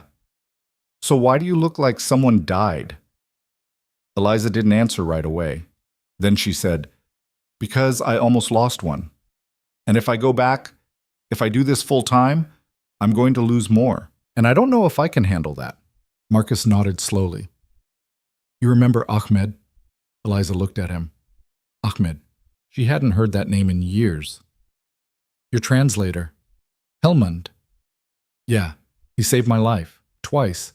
Took a bullet for me the second time. Marcus was quiet for a moment. He died in my arms. And I blamed myself for years. Thought if I'd been faster, smarter, better, he'd still be alive. He would be. Maybe. Or maybe he'd have died a week later in a different firefight, or a month later in a mortar strike. The point is, I couldn't control it. None of us can. Marcus turned to look at her. But you know what I realized? If I'd quit after Ahmed died, the next guy who needed me would have been on his own, and he'd be dead too. That's not the same. It's exactly the same. You can't save everyone, but you can save the ones you can, and that has to be enough. Eliza's throat tightened. What if it's not? Then you find a way to live with it, because the alternative is letting people die who didn't have to. She wanted to argue, wanted to tell him he was wrong, but she couldn't, because he wasn't. They sat there for a while longer, then Marcus said, "They're going to keep coming after you, you know. The military, the hospital, everyone. They're not going to let you disappear again." "I know." "So what are you going to do?" Eliza took a breath, let it out slowly. "I don't know yet." But that was a lie. She already knew. She just wasn't ready to admit it. Marcus stood up, wincing. "I should get back before they send a search party. You need a ride?" "No. I'll get a lift from the base." "Okay. But Eliza, whatever you decide, make sure it's what you want. Not what they want. Not what you think you're supposed to do. What you actually want." He walked away before she could respond. Eliza sat there alone, watching the sun start to rise over the runway. Her phone buzzed again. Another message. This time from Dr. Garrett. "Board meeting tomorrow at 9 a.m. They want an answer about the trauma director position. I told them you'd be there." Eliza stared at the message. Then she stood up and walked back into the hangar. Morrison was still there, coordinating the transfer of patients to Bethesda. She looked up when Eliza approached. "Thought you left." "Not yet. How are they doing?" Morrison glanced at the status board. "All stable. Rivera's neuro checks are clean. Orozco's off the vent. Wick's pressure is holding. Hollins is getting transferred to the burn unit in an hour." Eliza nodded. "Good." She turned to leave. "Foster." She stopped. Morrison hesitated, then she said, "I've been doing this for 15 years.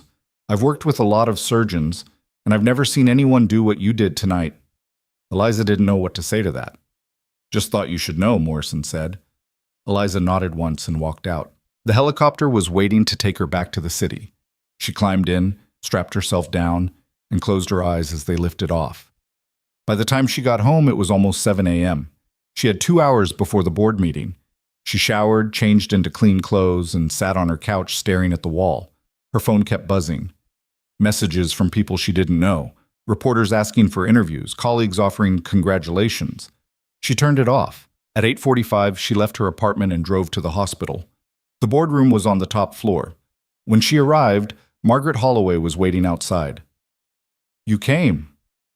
You didn't give me much choice." Holloway smiled slightly. "No, I suppose we didn't."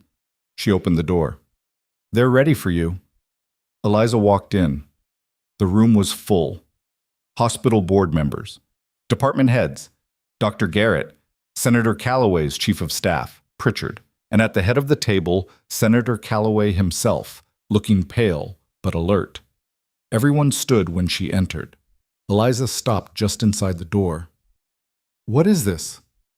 "Please sit," Callaway said. She didn't move. Garrett stepped forward. "We know you've had a long night, but we need to discuss your future here at St. Mercy General." "I already gave you my answer." "We're hoping you'll reconsider," Holloway said. "After last night doesn't change anything." "Doesn't it?" Callaway spoke up. "You saved 23 lives in 3.5 hours. You did something that most people would say is impossible, and you did it because you were the only one who could. So? So how many more people are going to die because you're not willing to do it again?" Eliza felt the walls closing in. "That's not fair." "No, it's not. But it's the truth." Callaway stood up slowly, gripping the table for support. "Miss Foster, I'm not going to beg. I'm not going to threaten. I'm just going to ask you one question. Can you live with yourself knowing that you had the ability to save lives and chose not to? Eliza opened her mouth, closed it. She thought about the kid from Alabama, the kid from Oregon, the 19 she'd saved, the 23 from last night. She thought about Rivera's heart stopping, about the feeling of his ribs cracking under her hands, about the moment it started beating again. She thought about who she'd been before Helmand and who she'd become after. And she thought about Marcus's words. You can't save everyone, but you can save the ones you can. She took a breath. If I do this, she said slowly, I do it my way. No interference, no oversight. I build the program from the ground up, and I run it how I see fit. Holloway's eyes widened. Are you saying, I'm saying I'll take the job, on my terms. The room erupted. People started talking over each other. Calloway was smiling. Garrett looked like he'd just won the lottery. But before anyone could say anything else, the door burst open. Agent Kellerman stood there, breathing hard. We have a situation. There's been an attack, multiple casualties, and we need Angel 6 in the air in 10 minutes or the death toll is going to be catastrophic. Everyone turned to look at Eliza. She felt the old pull again, the one she couldn't ignore. Where? She asked. Kellerman's face was grim. The attack was on a medical convoy, and one of the casualties is Dr. Lillian Torres. Eliza's blood turned to ice. Torres. Her mentor. The woman who'd trained her, who'd believed in her when nobody else did. How bad? Critical, multiple gunshot wounds. She's asking for you. Eliza didn't hesitate. She turned to Holloway. We'll finish this later. Then she ran. The helicopter was already spooling up when Eliza hit the roof. Kellerman was right behind her, shouting coordinates into his radio. She didn't wait for clearance, just grabbed the safety harness, a Marine thrusted her, and jumped aboard. They were airborne in 40 seconds. How far out is she? Eliza pulled on the headset. 20 minutes southwest. They were transporting medical supplies to a field hospital when the convoy got ambushed. 4 vehicles. Torres was in the lead. Who else? 6 medical personnel. 3 drivers. 2 security contractors. Kellerman's voice was tight. The contractors are dead. So are 2 of the drivers. The rest are injured but stable. Torres took 3 rounds, chest, abdomen, and shoulder. She's losing blood fast. Eliza's jaw clenched. What's her pressure? Last reading was 70/40 and dropping. 70/40. Shock. Probably already in multi-organ failure if they didn't get fluids and blood into her immediately. Do they have a medic on site? Yeah, corpsman named Hayes. He's doing what he can, but he's out of his depth. Eliza grabbed the radio. Patch me through to Hayes. Static. Then a young voice, shaking. This is Hayes. Hayes, this is Captain Foster. I'm inbound. What's Dr. Torres' status right now? She's unconscious, breathing shallow. I've got 2 IVs running wide open, but I can't get her pressure up. The chest wound. I think it hit a lung. There's blood in her airway. Is she intubated? I tried. I couldn't get the tube in. Eliza closed her eyes. An untrained corpsman trying to intubate in the field with a patient who was bleeding into her airway. Torres was drowning in her own blood. Listen to me very carefully. Roll her onto her left side. That'll keep the blood from pooling in both lungs. Then I need you to do a needle decompression on the right side of her chest. You know how to do that? Yeah, I think so. You need to know. Second intercostal space, mid-clavicular line. Find it and tell me when you're ready. She heard fumbling, voices in the background. Then Hayes came back on. Okay, I'm there. Good. Take your 14-gauge needle, insert it at a 90-degree angle until you feel a pop. You'll hear air escape. That's normal. Do it now. A pause. Then a hiss of air over the radio and Hayes swearing. It's working. Her breathing's getting easier. Keep the needle in place. How's her pressure? Still dropping. 65/35. Not enough. Torres was dying. Start another IV. Doesn't matter where, hand, foot, wherever you can get a line. And if you've got any O negative left, push it. All of it. We only have 2 units. Then use both. I'll be there in 15 minutes. You just need to keep her alive that long. I'll try. Don't try. Do it. Eliza cut the connection and turned to Kellerman. Who attacked them? We don't know yet. Could be insurgents. Could be a targeted hit. On a medical convoy? Kellerman's expression was grim. Torres has been running an investigation into black market medical supplies in conflict zones. She was getting close to something. Too close, apparently. Eliza felt something cold settle in her chest. You think someone tried to kill her to shut her up? I think it's a hell of a coincidence that she gets ambushed 2 days after requesting protection. She requested protection? Through official channels. It got denied. Budget constraints, they said. Budget constraints. Eliza wanted to put her fist through something. The helicopter banked hard. Below, she could see the convoy. 4 vehicles scattered across the road. Smoke rising from 2 of them. Bodies on the ground. People moving around them, trying to help. They touched down 50 yards away in a cloud of dust. Eliza was out before the skids hit dirt, her medical pack slung over her shoulder, running toward the lead vehicle. Torres was on the ground beside it, a corpsman kneeling over her. He looked up when Eliza approached. Hayes, barely out of his teens, his hands covered in blood. She's still with us. Barely. Eliza dropped to her knees and assessed.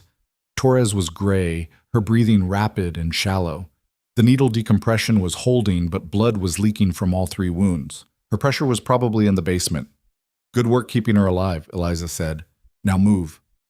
Hayes shifted aside. Eliza ripped open her pack and went to work. First, airway. She grabbed an intubation kit, visualized Torres's throat, and slid the tube in on the first try. Secured it, connected the bag valve mask. Bagger. 20 breaths a minute. Hayes took over bagging. Eliza moved to the wounds.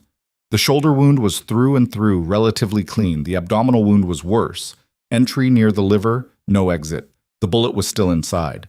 And the chest wound had torn through muscle and possibly nicked the subclavian artery. She couldn't operate here. Too exposed, too dirty, too unstable.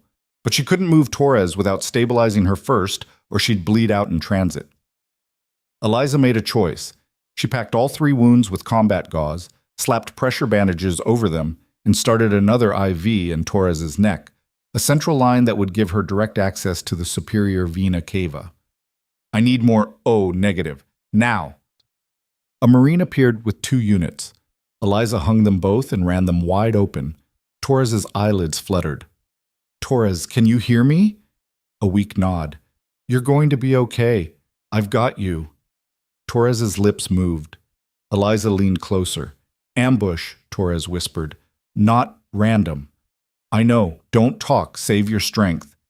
They wanted files. Her breathing hitched. Medical supply records. I wouldn't give them. Who? Who wanted them? Torres's eyes closed. Her hand groped for Eliza's and grabbed it with surprising strength. Garrett. Eliza's blood turned to ice. What? Garrett, selling supplies. Black market. I found proof. Before Eliza could respond, Torres's hand went limp. Her pressure dropped. The monitor started screaming. She's coding! Eliza started compressions, hard and fast, feeling ribs flex under her palms. Charge the defib, 200. Hayes scrambled for the equipment. Eliza shocked her. Once. Twice. The monitor blipped, steadied. Torres gasped and her eyes opened. Stay with me, Eliza said. We're getting you out of here. She turned to the Marines. Get her on the helicopter. Now. They loaded Torres onto a stretcher and ran. Eliza stayed beside her, one hand on the IV bag, the other checking the monitors. The flight back was 20 minutes of pure tension. Torres's pressure kept dropping. Eliza pushed more fluids, more blood, kept adjusting the ventilator. Twice Torres started to crash, and twice Eliza pulled her back. When they touched down at St. Mercy General, a full trauma team was waiting. They wheeled Torres straight to the OR. Eliza started to follow, but Kellerman grabbed her arm. We need to talk. Not now. Yes, now. If what Torres said is true, if Garrett's involved in black market medical supplies, we have a serious problem. Eliza yanked her arm free. I need to operate. You can't. You're too close to this. Let the other surgeons handle it. They don't know what I know. They don't. Captain Foster. Kellerman's voice was hard now.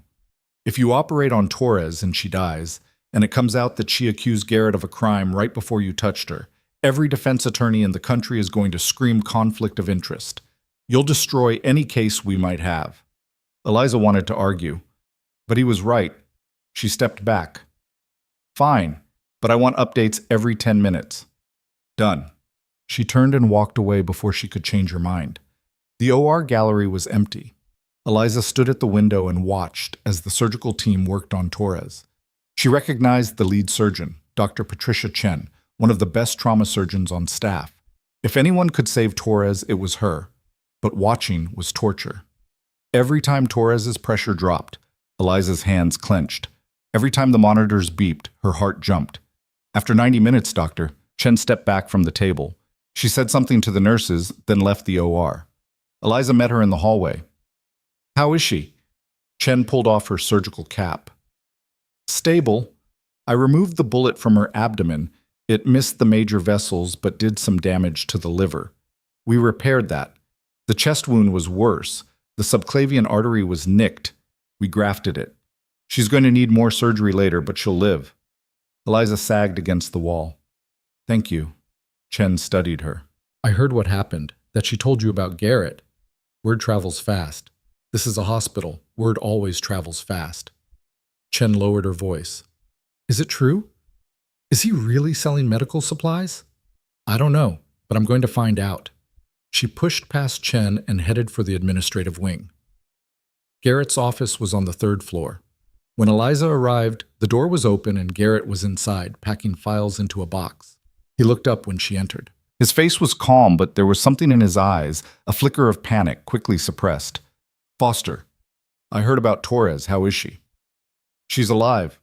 No thanks to you. Garrett's expression hardened. What's that supposed to mean?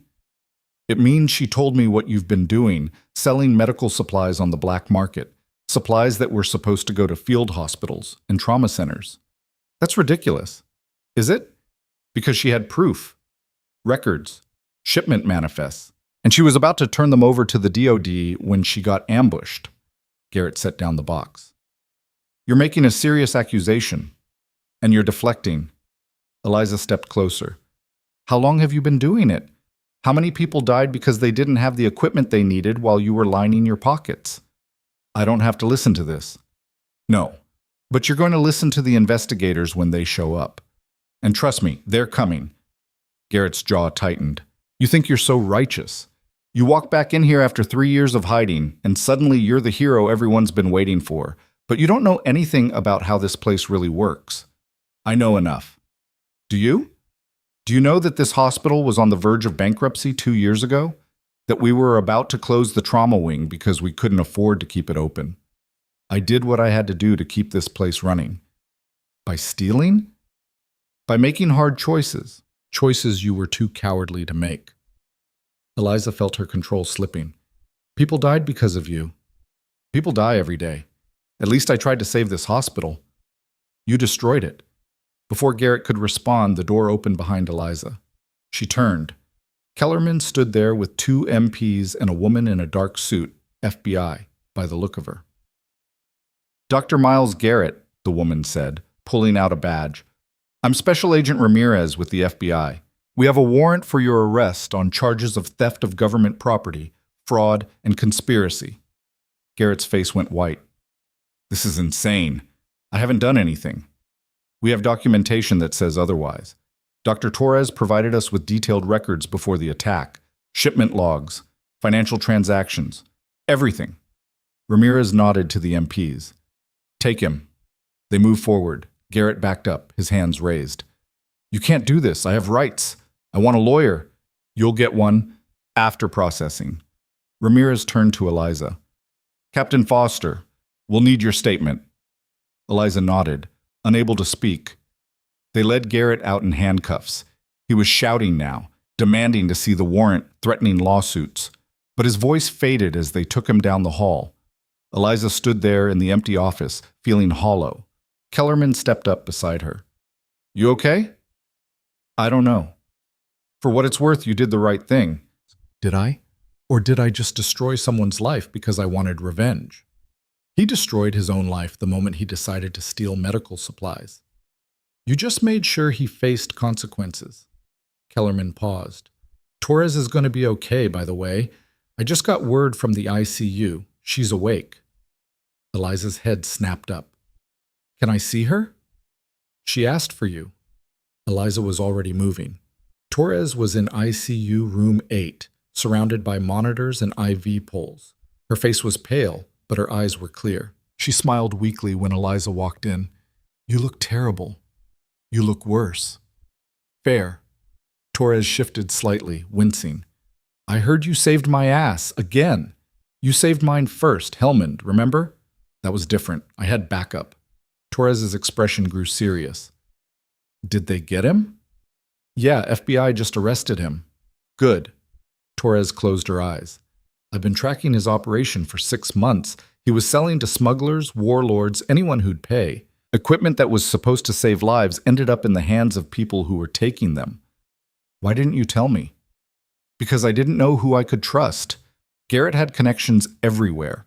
Hospital administration, military procurement, even some people in the DOD. She opened her eyes. I was going to bring the evidence to you after I verified everything, but someone found out what I was doing. The ambush wasn't random. No, it was a hit. They wanted to kill me and destroy the files before I could turn them over. Eliza felt sick. Did they get the files? No. I uploaded everything to a secure server before we left. The FBI has it all now. How many people were involved? Garrett was the ringleader, but he had help. At least 3 other staff members, maybe more. Torres paused. This is going to get ugly, Eliza. Lawsuits, investigations. The whole hospital's going to be under a microscope. I know, and they're going to need someone to lead them through it. Someone people trust. Eliza knew where this was going. Don't. You already agreed to take the trauma director position. You can't back out now. I can do whatever I want. No, you can't. Because if you walk away, this place is going to collapse, and all those people who depend on it, patients, staff, everyone, they're going to suffer. Torres's voice was firm despite her weakness. You wanted to hide. You wanted to disappear. But you can't anymore. Too many people are watching. Eliza wanted to argue, but she couldn't, because Torres was right. She sat down in the chair beside the bed and put her head in her hands. I don't know if I can do this. Yes, you do. You've already done it, multiple times. Torres reached out and gripped her hand. You're the best surgeon I ever trained, and you're the only person I trust to fix this mess.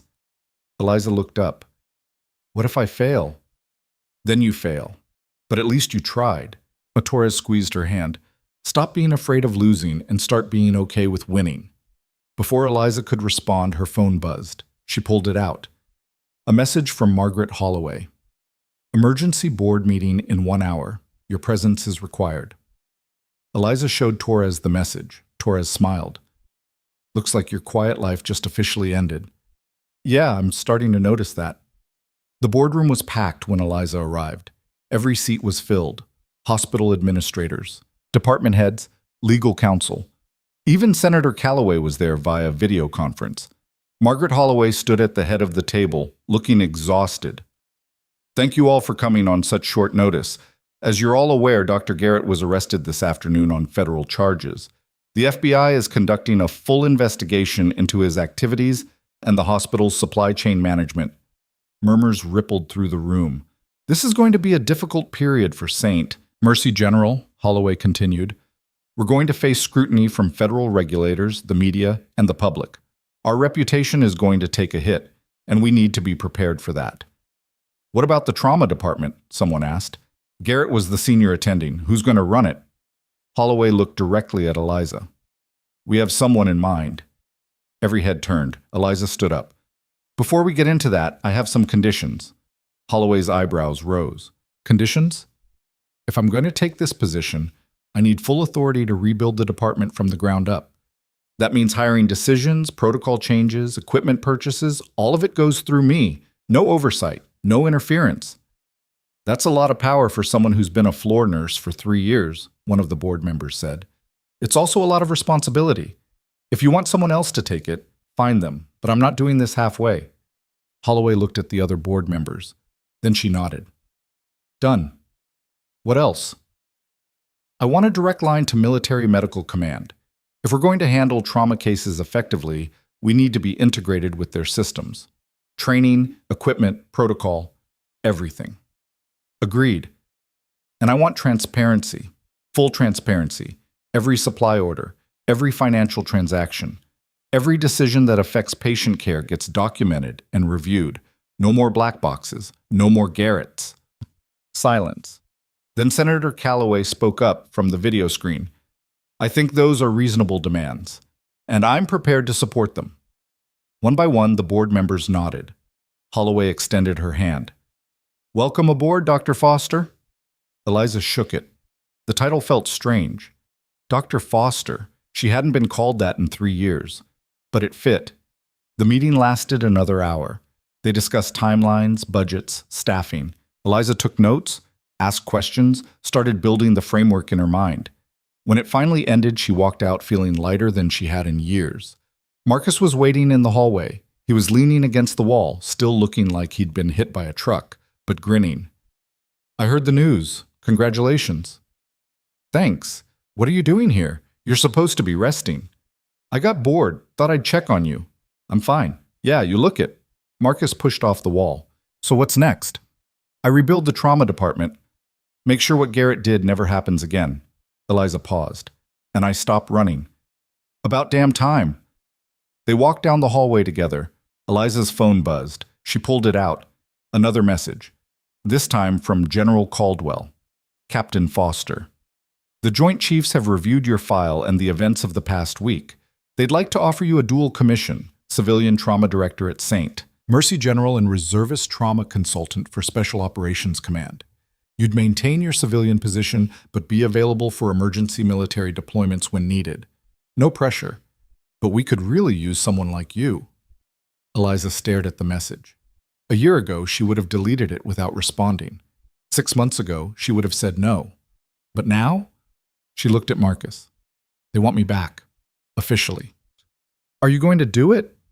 Eliza thought about the kid from Alabama, the kid from Oregon, the 19 she'd saved in Helmand, the 23 from Andrews, Torres lying in the ICU because she'd tried to do the right thing. She thought about all the people she could save if she stopped hiding, and she thought about the 2 she'd lost, the ones who still haunted her dreams. She couldn't bring them back, but she could honor them by making sure fewer people ended up the same way. Yeah, she said. I think I am. Marcus smiled. Good. The world needs more people willing to step up. They reached the elevator. Eliza pressed the button. You know what the worst part is? She said. What? Everyone's going to expect me to be perfect now, and I'm not. Nobody is, but you're close enough. The elevator doors opened. They stepped inside. As the doors started to close, Eliza's phone buzzed one more time. She looked at the screen. Her blood ran cold. A message from an unknown number. Just 3 words. We're not done. Below it, a photo. It was Torres's medical convoy, but the angle was wrong, taken from above, like someone had been watching from a drone. And in the corner of the photo, barely visible, was a timestamp. It had been taken 30 minutes before the ambush. Someone had known exactly where Torres would be. And they'd been watching. Eliza looked up at Marcus, her face pale. We've got a problem. Marcus went rigid. Show me. Eliza handed him the phone. He studied the photo, his jaw tightening with every second. That's surveillance, professional grade. He zoomed in on the timestamp. They knew Torres's route 30 minutes before the ambush. This wasn't opportunistic. Someone fed them intelligence.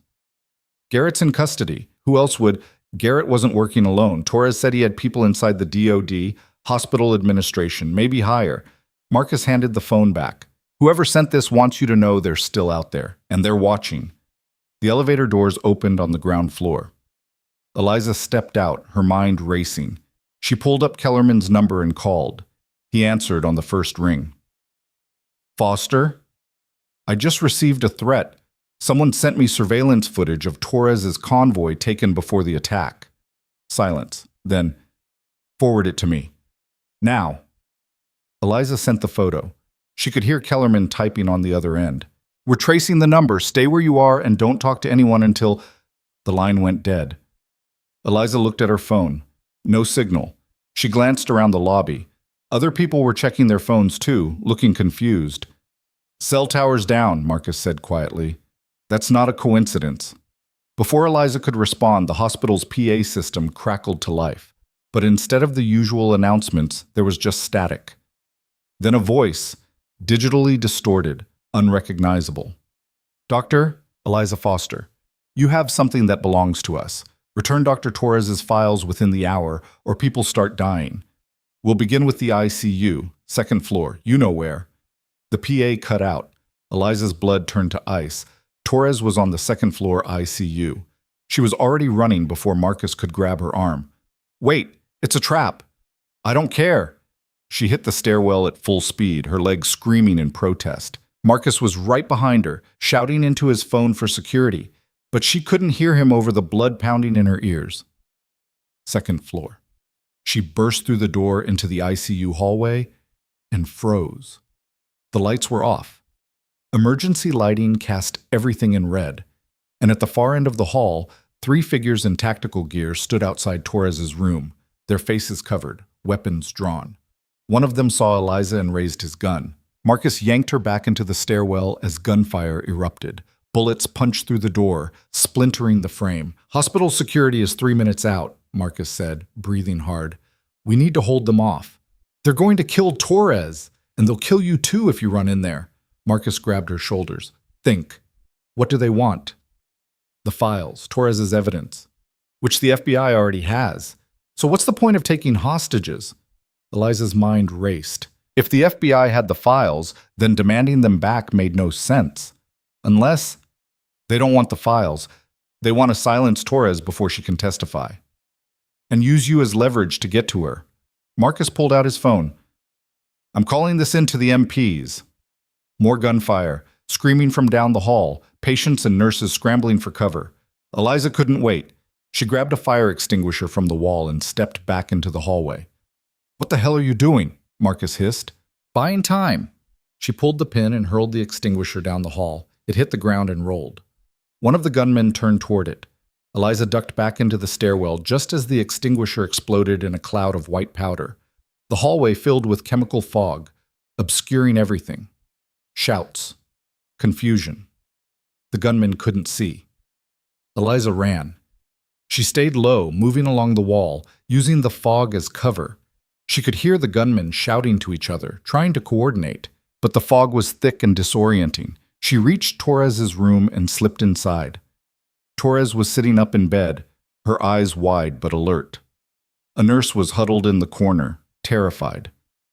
They're here for you, Eliza said. I figured. Torres swung her legs out of bed, wincing. Help me up. You can't walk. You just had surgery. I can't stay here either. Eliza grabbed Torres's arm and pulled her upright. The nurse scrambled to disconnect the IV lines and monitoring equipment. The door burst open. One of the gunmen stood there, weapon raised. Eliza stepped in front of Torres. Move, the gunman said. His voice was muffled behind the mask, but there was something familiar about it.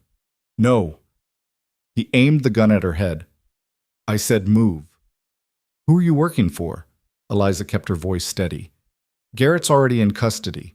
Whoever's paying you is going to throw you under the bus the second you're caught. Last chance. Eliza didn't move. The gunman's finger tightened on the trigger. Then Marcus appeared behind him, moving silently through the fog. He grabbed the gunman's weapon arm, twisted it up and back, and slammed him into the doorframe. The gun clattered to the floor. Marcus drove his knee into the man's ribs, then his elbow into his face. The gunman went down hard. Marcus grabbed the weapon and turned to Eliza. Move, now! They ran. Eliza half-carried Torres down the hallway, Marcus covering their rear. Behind them, shouts and footsteps. The other gunmen were coming. They hit the stairwell and started down. Torres was gasping, her face pale, but she kept moving. Where are we going? The nurse panted. Basement. There's a maintenance tunnel that connects to the parking garage. They made it to the basement level just as the stairwell door above them slammed open. Footsteps thundering down.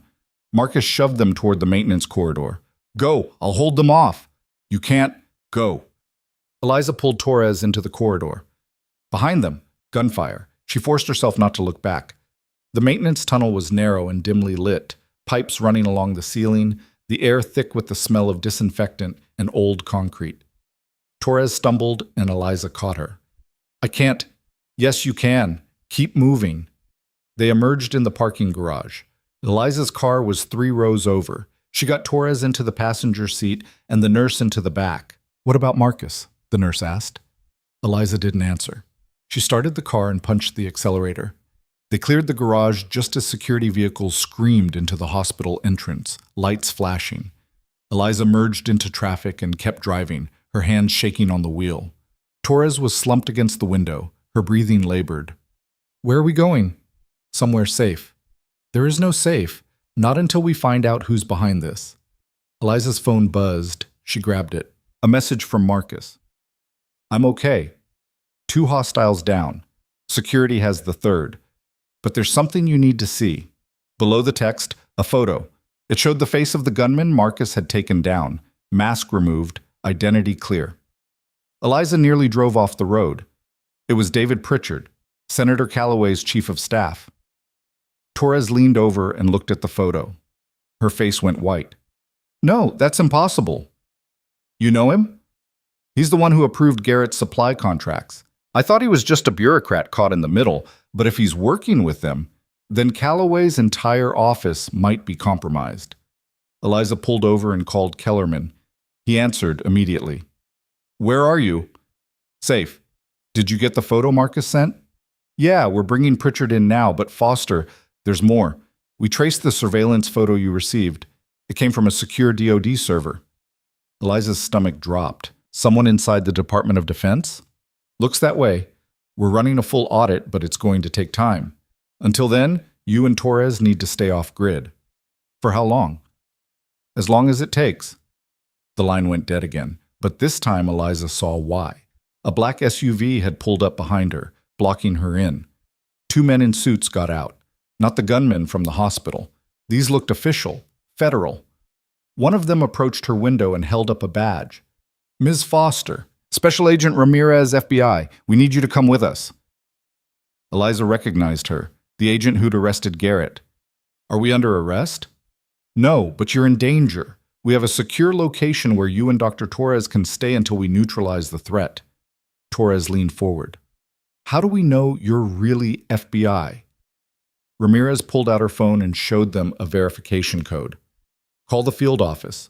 Confirm my identity, but do it fast because whoever sent those gunmen is still out there. Eliza made the call. The field office confirmed Ramirez's identity and authorization. She hung up and looked at Torres. Your call. Torres hesitated, then nodded. We go. They transferred to the SUV. Ramirez drove while her partner, a younger agent named Collins, sat in back with them. Where are we going? Eliza asked. Safe house in Arlington, 40 minutes out. Ramirez glanced in the rear-view mirror. We've been monitoring Garrett's communications since his arrest. He's been trying to contact someone inside the DoD. We think he's trying to cut a deal. What kind of deal? Information for immunity.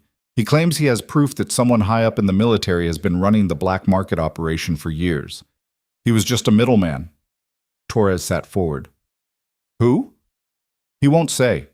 Not until he gets his deal in writing. Ramirez's expression was grim. But we think it's someone with enough clearance to access classified supply routes and enough authority to block investigations.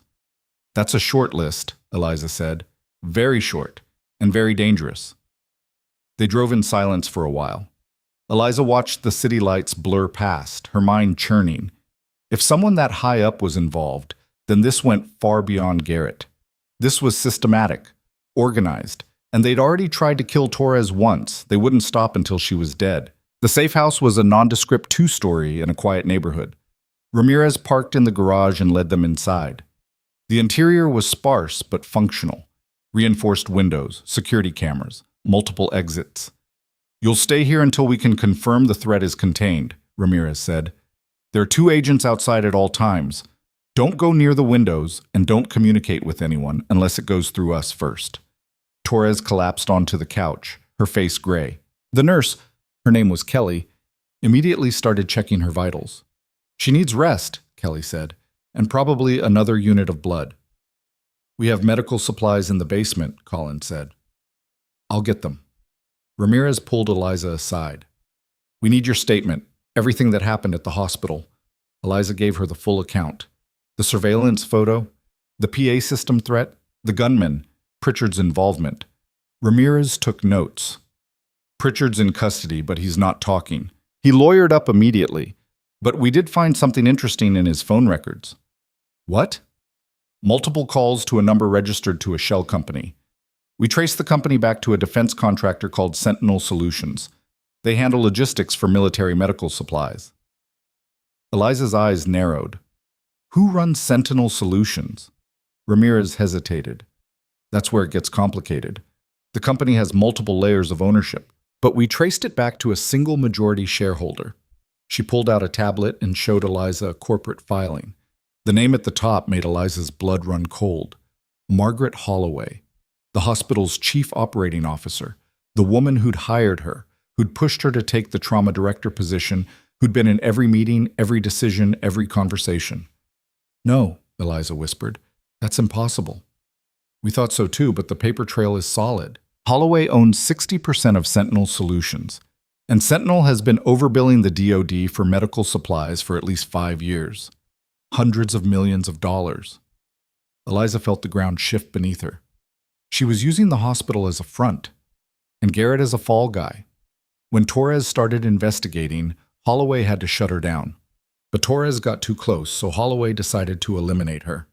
Ramirez paused. And then you came back, started asking questions, became visible.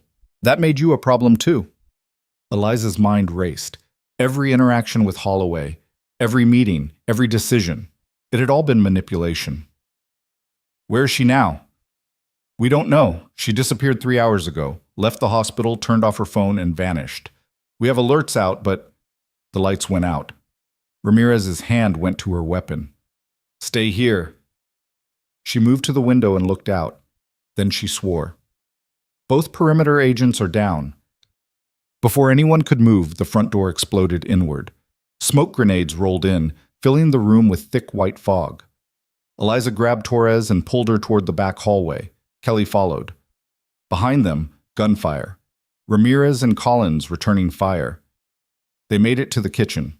Eliza looked around desperately for an exit. The basement.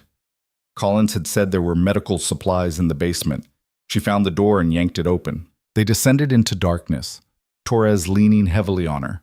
Above, the gunfire intensified, then stopped. Silence. Eliza held her breath, listening. Footsteps. Multiple people moving through the house, searching. Eliza. A voice from the top of the stairs. Female. Calm. Holloway. I know you're down there, and I know you're thinking about how to get out, but there is no out. My people have the house surrounded. Eliza said nothing. You've made this so much harder than it needed to be, Holloway continued. All you had to do was stay invisible, keep your head down. But you couldn't do that, could you? You had to be the hero. You killed people, Eliza said, sold supplies they needed to survive. I reallocated resources to maximize profit. That's called business. That's called murder. Holloway laughed. You're so self-righteous, but you're just like me. You make choices. You decide who lives and who dies. The only difference is I get paid for it. We're nothing alike, aren't we? You lost 2 patients in Helmand and it destroyed you. I lose patients every day and I sleep just fine. The difference is I don't lie to myself about what I am. Eliza's hands clenched. She looked around the basement. There had to be another way out. There. A small window near the ceiling, barely big enough to crawl through. She turned to Kelly. Can you get her through that window? Kelly looked at Torres, then at the window. Maybe, if we move fast. Do it. I'll buy you time. What are you... Just go. Eliza moved to the base of the stairs and raised her voice. You want me? Come and get me. Footsteps descended. Holloway appeared flanked by 2 men in tactical gear. She was holding a gun. Brave. Stupid, but brave. Holloway aimed the weapon. Where's Torres? Gone. Holloway's eyes flicked to the window. She saw Kelly helping Torres through. Stop them, she told the men. They moved toward the window. Eliza stepped into their path. You'll have to go through me. One of them raised his weapon. Holloway held up a hand. No, I want to do this myself. She walked closer, the gun pointed at Eliza's chest. Any last words? Eliza met her eyes. Yeah. You forgot about Marcus. Holloway frowned. What? The basement door above exploded open. Marcus came through it like a freight train, weapon drawn, firing. One of Holloway's men went down immediately. The other returned fire. Marcus took cover behind a support beam. Holloway spun toward Eliza, gun rising. Eliza was faster. She grabbed Holloway's wrist, twisted it up and back, and drove her knee into Holloway's stomach. The gun clattered to the floor. They went down hard, fighting for control. Holloway was strong, trained, but Eliza had 3 years of rage fueling her. She got on top, pinned Holloway's arms, and slammed her head against the concrete. You should have left me alone, Eliza said. Holloway smiled through bloody teeth. You're not a killer. Maybe not, but I'm willing to learn. Sirens, lots of them, getting closer. Marcus appeared beside her. FBI's here. Let them take her. Eliza stood up, breathing hard. Holloway lay on the floor, dazed but conscious. Agents poured into the basement. Ramirez was with them, her arm in a makeshift sling but alive. We've got her, Ramirez said, and the others. It's over. Eliza looked at Torres, who was being helped back inside by Kelly. She looked awful, but she was alive. Is it? Eliza asked. Is it really over? Ramirez nodded. Pritchard rolled, gave us everything, names, transactions, communications. We've got enough to prosecute everyone involved. Holloway was dragged to her feet and handcuffed. As they led her past Eliza, she stopped. This doesn't change anything. People like me always win. The system's built for us. Eliza stepped closer. Maybe, but tonight you lost, and everyone's going to know it. Holloway's smile faded. They took her away. 2 weeks later, Eliza stood in the newly renovated trauma wing of St. Mercy General. The space gleamed with new equipment, expanded bays, state-of-the-art monitoring systems. Everything she'd demanded and more. The official opening ceremony was today. Cameras, reporters, politicians. She hated every second of it, but she showed up anyway. Senator Callaway was there, having been cleared of any involvement in his chief of staff's crimes. He gave a speech about integrity and public service that made Eliza want to roll her eyes, but she kept her expression neutral. Torres was there too, still recovering but getting stronger every day. She stood beside Eliza as they cut the ribbon. How does it feel? Torres asked. Exhausting. Good. That means you're doing it right. Crowd applauded. Photos were taken. Hands were shaken. When it was finally over, Eliza escaped to the roof. She stood at the edge and looked out at the city, the same view she'd had the night the helicopters came. Everything had changed since then, and somehow, everything was still the same. Marcus found her there 20 minutes later. Hiding? Regrouping. He stood beside her. You did good. The new trauma wing is going to save a lot of lives, if I don't screw it up. You won't. You sound sure. I am. Marcus turned to look at her. You know why? Because you're the only person I know who's more afraid of failing than dying, and that makes you very good at what you do. Eliza almost smiled. That's a terrible compliment. Best I've got.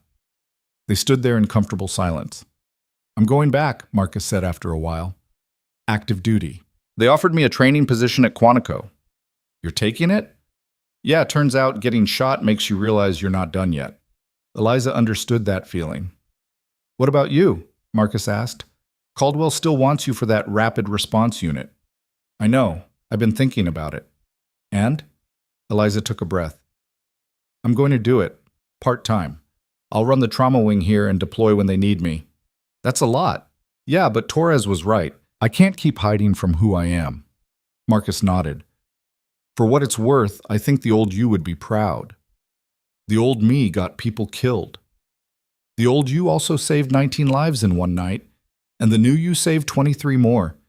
Maybe it's time to stop keeping score and just accept that you're good at this. Eliza didn't respond, but something in her chest loosened. They walked back inside together. The trauma wing was already active. Patients were being treated. Nurses were moving with purpose. The systems Eliza had put in place were working. Dr. Patel, the resident she'd trained during the Andrews crisis, approached her with a tablet. Dr. Foster, we've got an incoming trauma, MVA with multiple casualties, ETA 7 minutes. Eliza took the tablet and scanned the information. 3 patients, 2 critical. The old fear rose up. What if she couldn't save them? What if she lost someone? But this time she pushed it down. She'd lost 2 in Helmand. She'd saved 19. She'd almost lost Rivera, but she'd brought him back. She'd saved Torres twice. The math wasn't perfect. It never would be. But she was still here, still fighting, and that had to count for something. Prep trauma bays 1 and 2, she said. Get me a full team, and someone call for additional blood from the bank. Patel nodded and ran to carry out the orders. Eliza turned to Marcus. Duty calls. Good luck. Don't need it. I've got skill. She walked toward the trauma bays, her leg aching but holding. Behind her, she could hear the sounds of organized chaos. Exactly what a functioning trauma center should sound like. 6 months ago, she'd been invisible. A ghost in scrubs, hiding from a past that wouldn't let her go. Now she was front and center, leading, building, making a difference. It was terrifying, but it was also exactly where she needed to be. The ambulances arrived. Eliza pulled on gloves and stepped into the bay. What do we have? The paramedic rattled off vitals. Critical injuries. Time was short. Eliza listened, assessed, and started giving orders. Her team moved like a machine, everyone knowing their role, trusting her judgment. And as she worked, hands steady, mind clear, she realized something. She wasn't running anymore. She was home. 3 months later, Eliza sat in a military briefing room at the Pentagon. General Caldwell was at the head of the table. Beside him, representatives from every branch of the armed forces. Captain Foster, Caldwell said, thank you for coming. I'm not a captain. I'm a civilian consultant. For now, but we'd like to change that. Caldwell slid a folder across the table. Inside is a proposal for a new joint military-civilian rapid trauma response program. Elite surgeons who can deploy anywhere in the world within hours. You'd lead it. Eliza opened the folder, read the details. The scope was massive. Coordination between military and civilian hospitals, training programs, equipment development, international partnerships. This would take years to build. We know, but we think you're the only one who can do it. Caldwell paused. You've proven that you can operate under impossible conditions and bring everyone home. That's exactly what we need. Eliza closed the folder. I'll need full authority. No interference, no bureaucracy slowing things down. Done. And I want Torres as my second in command. She knows the supply chain better than anyone. Also done. Eliza looked around the table, at the faces watching her, waiting for her answer. A year ago, she would have said no without thinking, would have walked out and never looked back. But she wasn't that person anymore. I'll do it, she said, on one condition. Name it. I don't want statues or medals or recognition. I just want to make sure that the next time someone's dying and they need help, there's someone there who can save them. That's it. Caldwell smiled. I think we can manage that. They shook hands. As Eliza left the Pentagon, her phone buzzed. A message from Marcus. Heard you took the job. Congratulations. The world's a little safer now. She smiled and typed back. Don't get sentimental on me. Too late. I'm proud of you. Eliza pocketed her phone and walked to her car. The sun was setting, casting the sky in shades of orange and red. She thought about the kid from Alabama, the kid from Oregon, all the lives she'd saved, all the lives she'd lost. She thought about the woman she'd been in Helmand, confident, skilled, unshakable, and the woman she'd become after, broken, hiding, afraid. And she thought about the woman she was now, scarred but standing, imperfect but trying, haunted but fighting anyway. She'd never be that fearless captain again. Too much had happened, too many losses, too many scars. But maybe that was okay. Maybe being afraid and doing it anyway was its own kind of courage. She got in her car and drove back to the hospital. There was work to do, lives to save, a program to build. And for the first time in 3 years, she was ready. Not because she'd stopped being afraid, but because she'd learned that fear didn't have to be the end of the story. It could be the beginning. Back at St. Mercy General, the night shift was starting. Eliza walked through the trauma wing, checking on patients, reviewing charts, making sure everything was running smoothly. A young nurse, new, barely out of school, approached her nervously. "Dr. Foster, I have a question about the ventilator settings for the patient in Bay 3.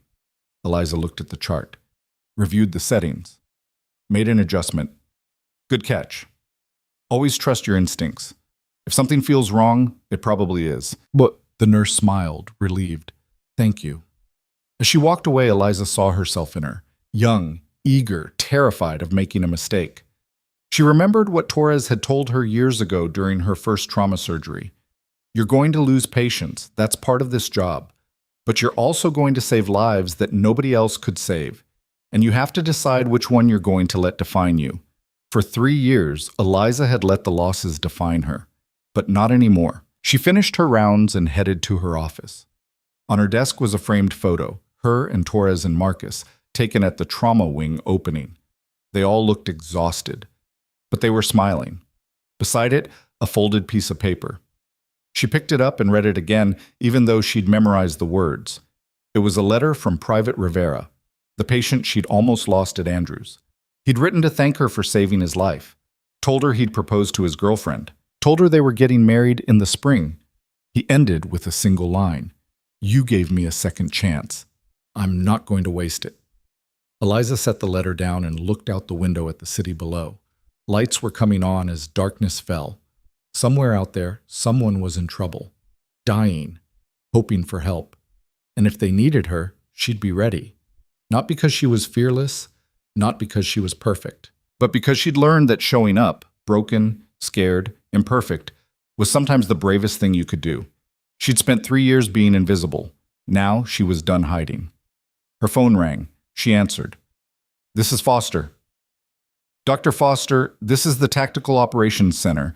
We have a situation developing overseas, multiple casualties. We need Angel 6. Eliza grabbed her jacket. "I'm on my way." She walked out of her office, through the trauma wing, past the nurses and doctors and patients who depended on her. Out to the helipad where a helicopter was already waiting. As she climbed aboard and the rotors began to spin, she looked back at the hospital one last time. She'd come here 3 years ago as a ghost. Broken, lost, trying to disappear. She was leaving as herself. Whole, found, ready to fight. The helicopter lifted off into the night sky, and Eliza Foster, nurse, surgeon, soldier, survivor, went to work. Because that's what she did. That's who she was. And she was never going to hide from it again.